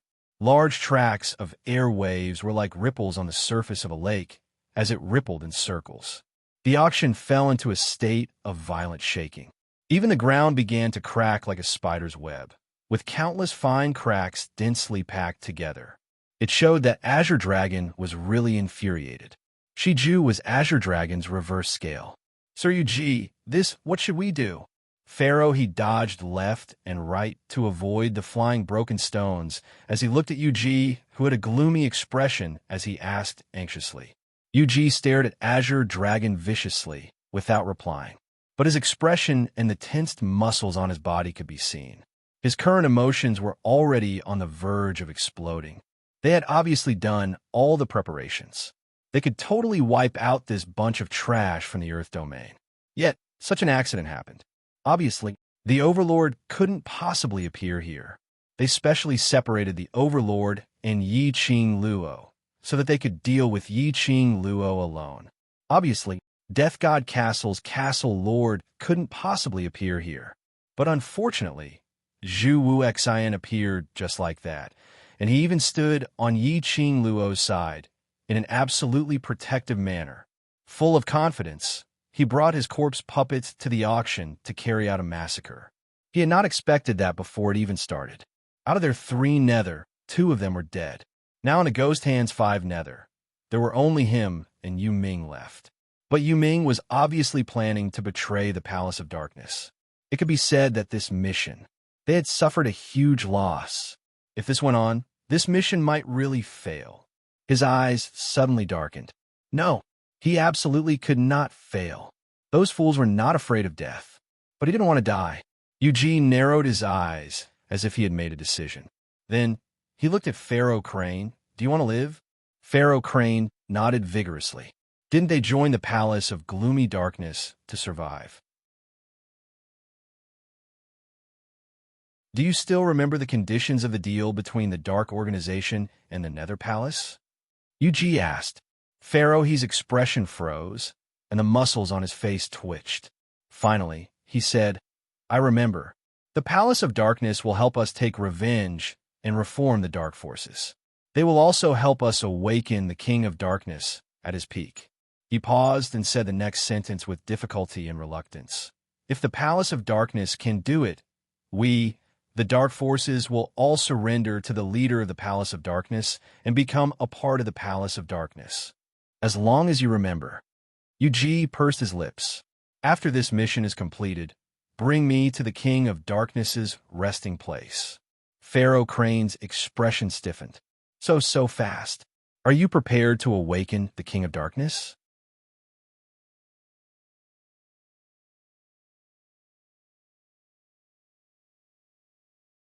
Chapter 37-36. Pharaoh, he quickly lowered his head. No, I wouldn't dare. Yuji gave a cold harumph. Yiqing Luo has too many helpers by her side. Palace of Secluded Darkness also needs to develop their helpers. Awakening the King of Darkness will give us an additional helping hand. After saying that, he made the final decision. It's decided. After we leave the auction, we will head to the King of Darkness's resting place. Pharaoh Crane was very nervous. However, when he saw Yuji's impatient expression, he nodded in the end. Yes, the Pharaoh of the Dark Forces who was once high and mighty. With a wave of his arm, tens of thousands of people responded. But now, he had to rely on others to survive. This was a great humiliation to Pharaoh He and the Dark Forces. It was not that Yuji did not notice the unwillingness in Pharaoh He's eyes. He just couldn't be bothered. Ever since the Dark Forces joined the Abyss Palace, the Dark Forces were just a tool to be used. Want to make a comeback? That was impossible. Yuji's eyes flashed past a glint of disdain, but the words he said were still in a normal conversational tone. Keep a close eye on the Overlord and Death God, Castle Lord. Today's mission absolutely cannot fail. I'll go deal with Yiqing Luo and that dragon. You. Pharaoh Crane widened his eyes. Yiqing Luo and that dragon were hard to deal with. However, Dizun and Death God Castle's Castle Master were even more difficult to deal with. How could he keep an eye on her? However, Pharaoh he was not allowed to refuse. Yuji had already leaped up and charged in the direction of Azure Dragon. A dense, evil aura emanated from his body. Yiqing Luo shot a glance at Yuji as her lips curled up, sneering as she flicked her fingers. The gourd flame fan that was originally aimed at the black-robed man suddenly closed.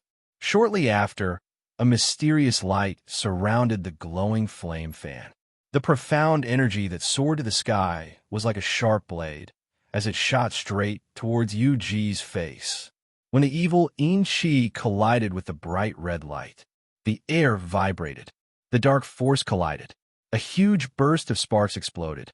Immediately after, a huge leopard's claw slammed down on his head. Yuji immediately dodged to the side.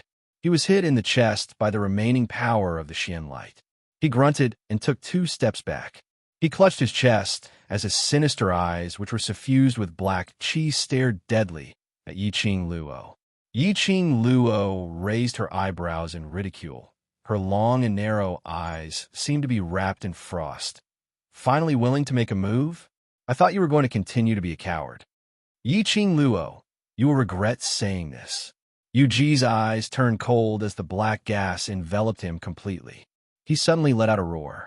The hand that was covering his chest suddenly exerted force and directly plunged into his own body. Blood gushed out and dyed his hand red. However, it was as if he couldn't feel the pain.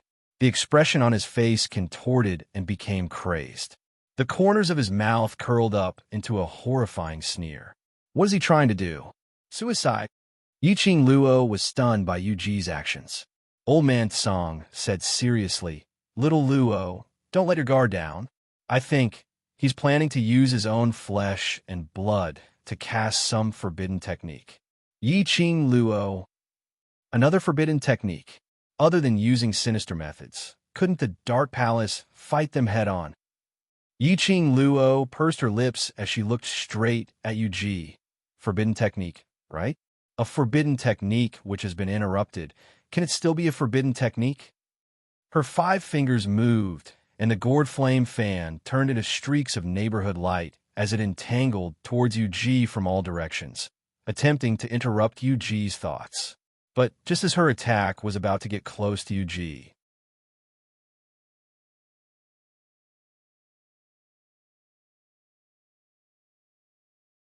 Chapter 37:37. Bam! The profound light collided with the protective shield, causing the air to vibrate and shake violently. Yiqing Luo frowned and was about to attack further. Suddenly, a huge monster suddenly appeared in front of her. A huge roar with a fishy smell hit her in the face. Yiqing Luo even felt that the surrounding air had sunk into a burst of violent turbulence. She frowned, raised her hand, and used the glower flame fan to block the incoming hurricane. What was going on? In front of her was a huge wave of profound qi. She couldn't see clearly what was happening in front of her. She could only hear the sound of cold air being sucked in, mixed with a few exclamations. Following that, there were terrified screams. As the fluctuation in front increased, the wave in front of her also dispersed in all directions. Yiqing Luo could vaguely see a huge beast crawling on the ground. That beast was half a head taller than the auction building. Its huge body slightly swayed and brought along a hurricane, which could send people flying at any time. The beast raised its head and roared. The sound was deep and deafening. Even the ground began to shake with that howl.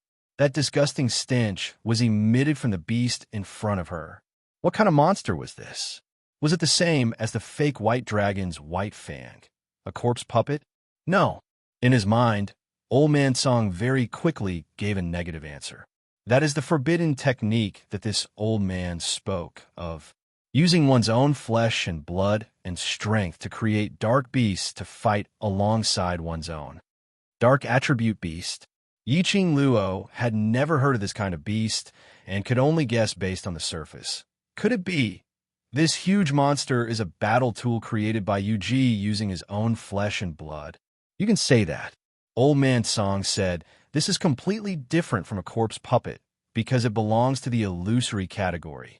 That beast can cause huge damage to you, but your attack is like hitting the fog. It doesn't hurt or itch.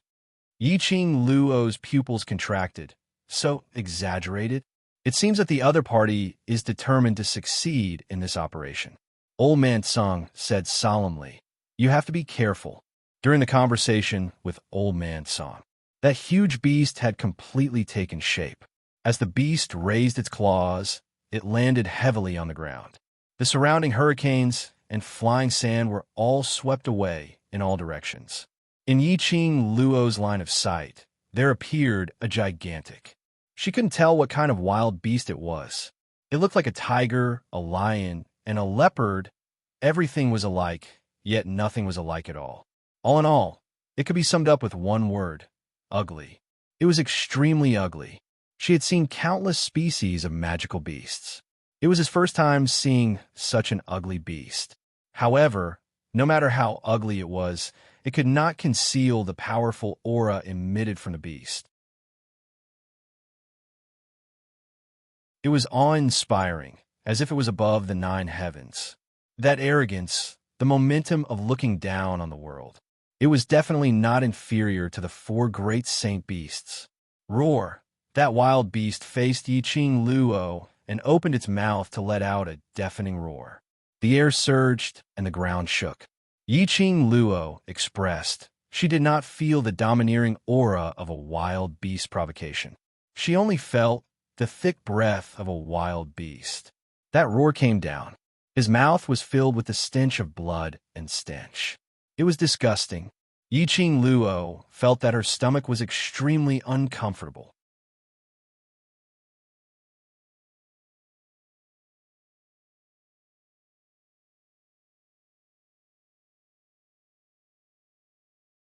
Chapter 37:38. Suddenly, a ray of green light flashed past her eyes. A sturdy shield appeared in front of her. Following that, the stench also dissipated. It was the green dragon.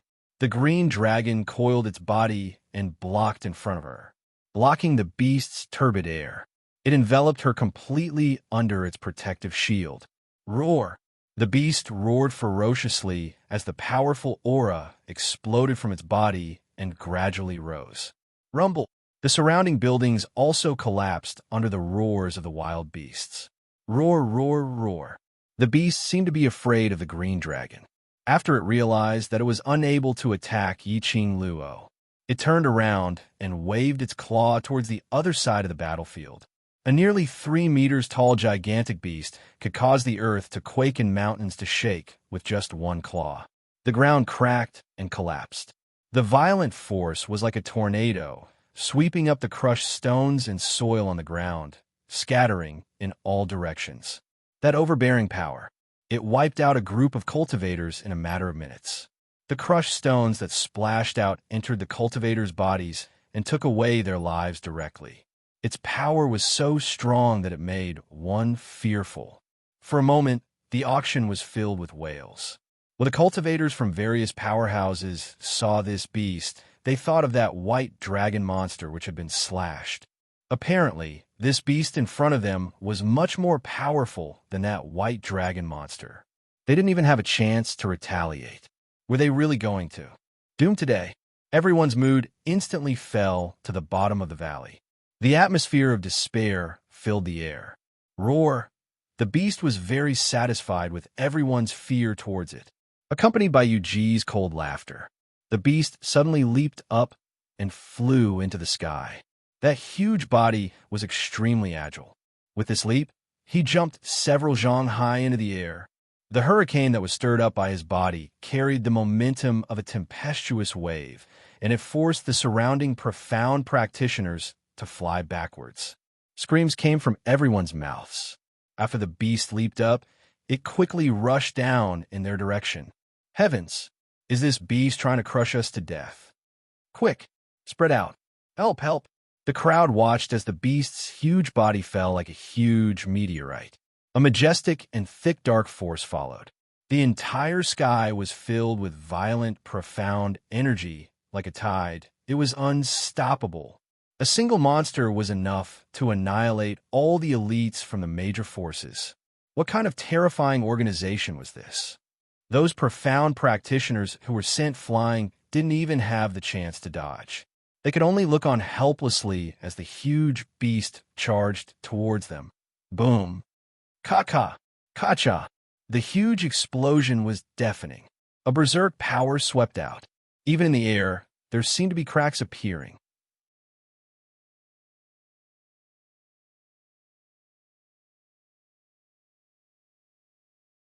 The space trembled, and a surging wave of energy slammed into everything in the surroundings. Everyone's hearts were in their throats. Fear and despair before death took over his entire heart. However, under this earth-shattering explosion of power, none of them felt their lives slipping away. The feeling of surviving made everyone feel both shocked and joyful. They widened their eyes and looked at the sky full of dark rays and confusion. Not far from them, the enormous monster smashed into the group of black-robed men. The ground caved in as a result of the monster's attack. A huge pit was created. Many black-robed men were smashed into pieces. What was going on? Wasn't that monster smashing them?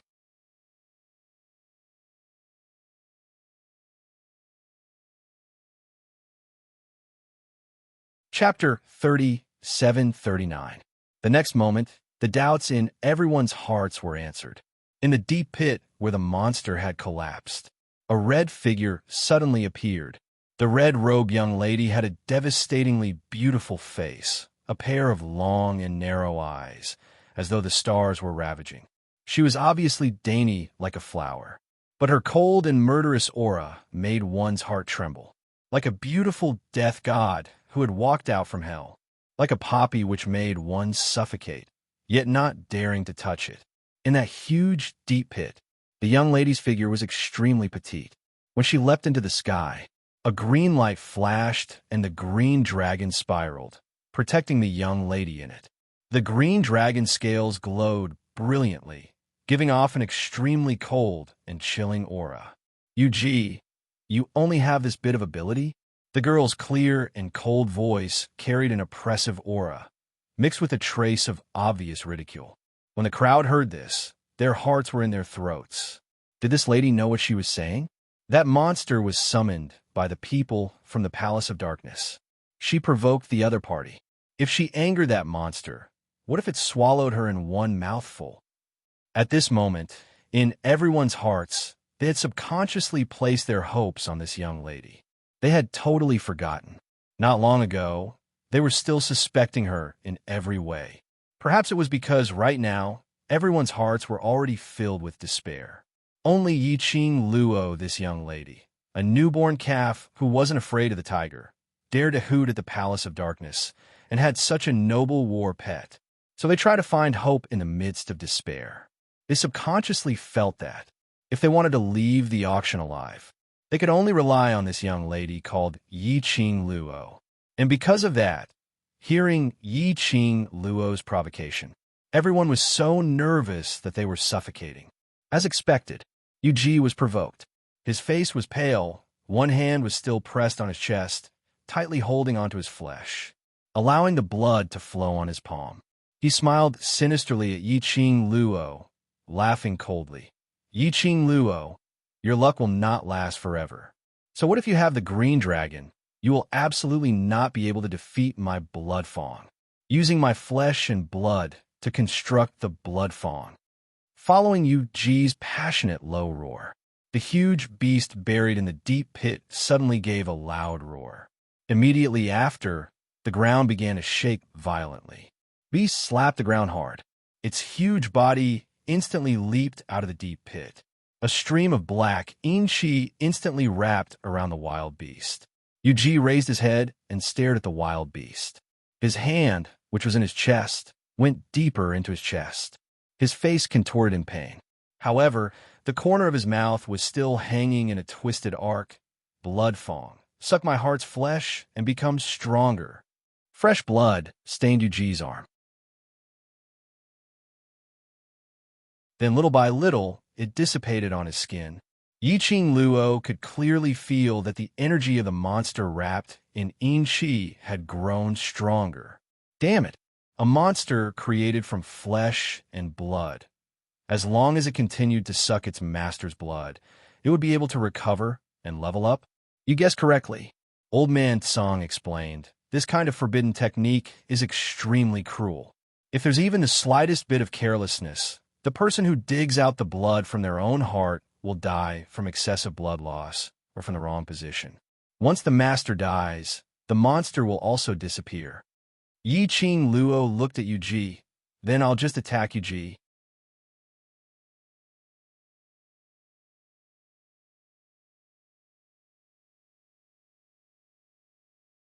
Chapter 3740. Damn it! Did it need to be so difficult? Yiqing Luo's brows creased tightly as her lips pursed tightly. No matter what, killing this wild beast called Bloodfang was obviously an unrealistic thing. She could only think of a way to deal with Yu Ji.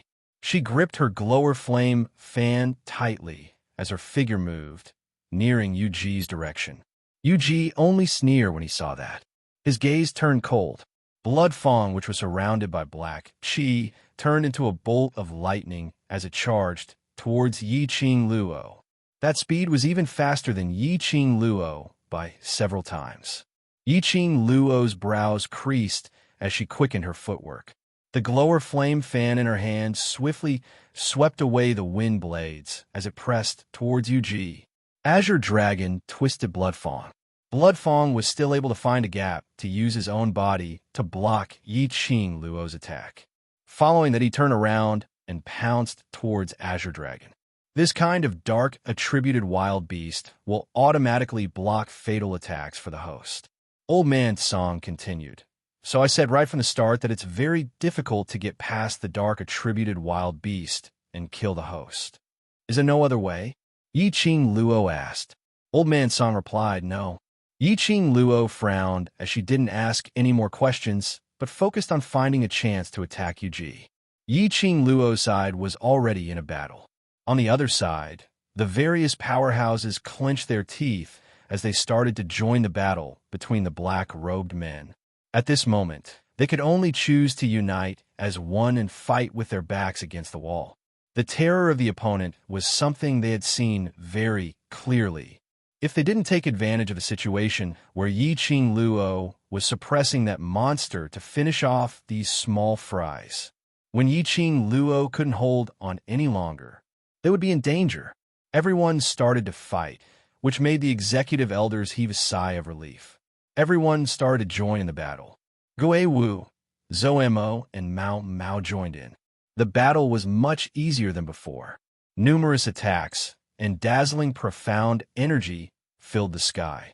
The surging majestic energy was like surging waves as it surged continuously. Battle intent and killing intent intertwined in the air. But on the chaotic battlefield, there were two extremely abrupt presences, one red and one purple. Two men with outstanding temperament, as though they were aloof from the world, stood in the middle of the battlefield without any intention to make a move. Unfortunately, the two men's temperament was so powerful that it suppressed everyone from the secluded palace. It didn't matter if it was the people from the major forces or the Palace of Darkness. They would consciously avoid the two of them, not daring to get close to them. The biggest similarity between the two of them was, from the beginning until the end, his gaze had never left the young girl who was fighting Yu Ji and Shueya. It was as if in his eyes, even in the entire world, there was only this girl. The dark light that filled the sky was sharp and murderous. The young girl moved quickly among the wild beasts. Her coordination with the Azure Dragon was reflected in the eyes of the two men. At this moment, suddenly, the beast roared. From his wide-open mouth, he spat out another ball of sticky stuff. When the sticky, giant thing landed on the ground, it was covered in blood. It also let out a roar similar to blood fangs. This sudden change made Yiqing Luo stunned. The stench in the air was getting stronger and stronger. The stench was like the stench of a corpse that had been rotting for many years, and it also carried a thick stench of blood. Apart from the size of the beasts, they were almost identical in appearance. Yiqing Luo was cursing in her heart. How could he give birth from his mouth? And it gave birth so quickly. Opening his mouth and spitting out, he gave birth to a monster that looked exactly the same. One wild beast was already hard to deal with, and now there was a second one. Illusory wild beasts were willful right.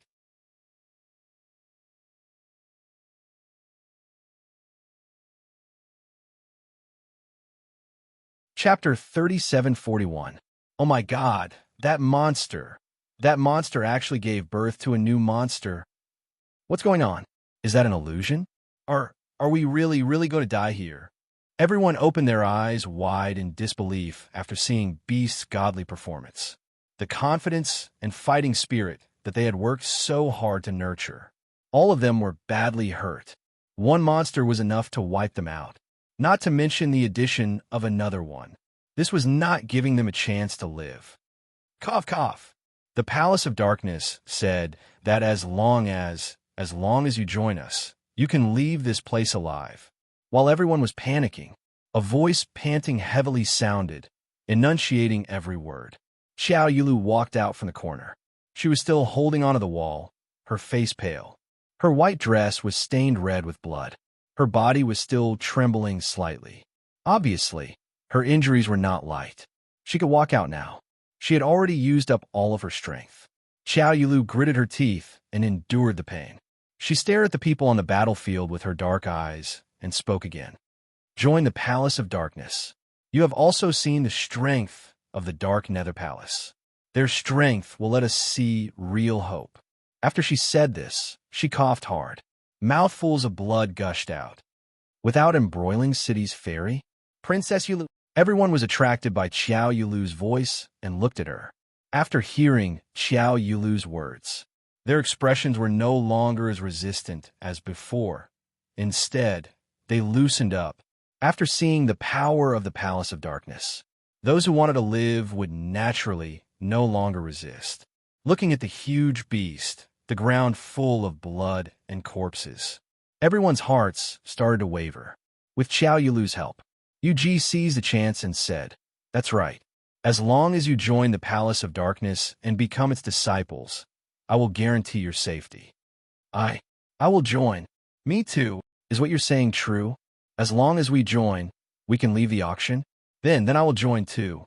More and more profound practitioners, driven by fear, chose to join the Palace of Darkness. There were also some who wanted to make a decision after leaving the auction. But such little cleverness. How could the gloomy palace, which had always played dirty, not be on guard? As the profound practitioners who joined the Nether Palace walked towards the black-robed man, according to Yuji's request, a ray of black light scattered across the sky, like a fairy scattering flowers. Strings of black light flowed into the bodies of the various profound practitioners. The expressions of all the profound practitioners changed greatly, and they immediately covered their chests as they questioned in panic. Yuji's face was pale.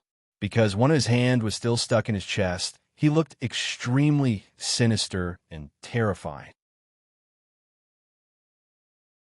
He coldly swept his gaze across the panicking profound practitioners in front of him and sneered. This is the mark of Dark Ghost Palace. After becoming a disciple of Dark Ghost Palace, you can only be loyal to Dark Ghost Palace. If you do anything that goes against Dark Ghost Palace's mark will devour your flesh and soul. What? What kind of bullsh asterisk T mark is that? Aren't you making things difficult for me? I don't want this kind of mark. Quickly expel it from my body. You're tuning in to the Romance Rendezvous YouTube channel. We're so grateful for your support, and don't forget to subscribe to join us on this incredible journey through captivating stories. Your generosity through donations truly makes a world of difference, as it's the primary source of revenue that allows me to expand and enhance this channel for you. Thank you from the bottom of my heart for being a part of this adventure.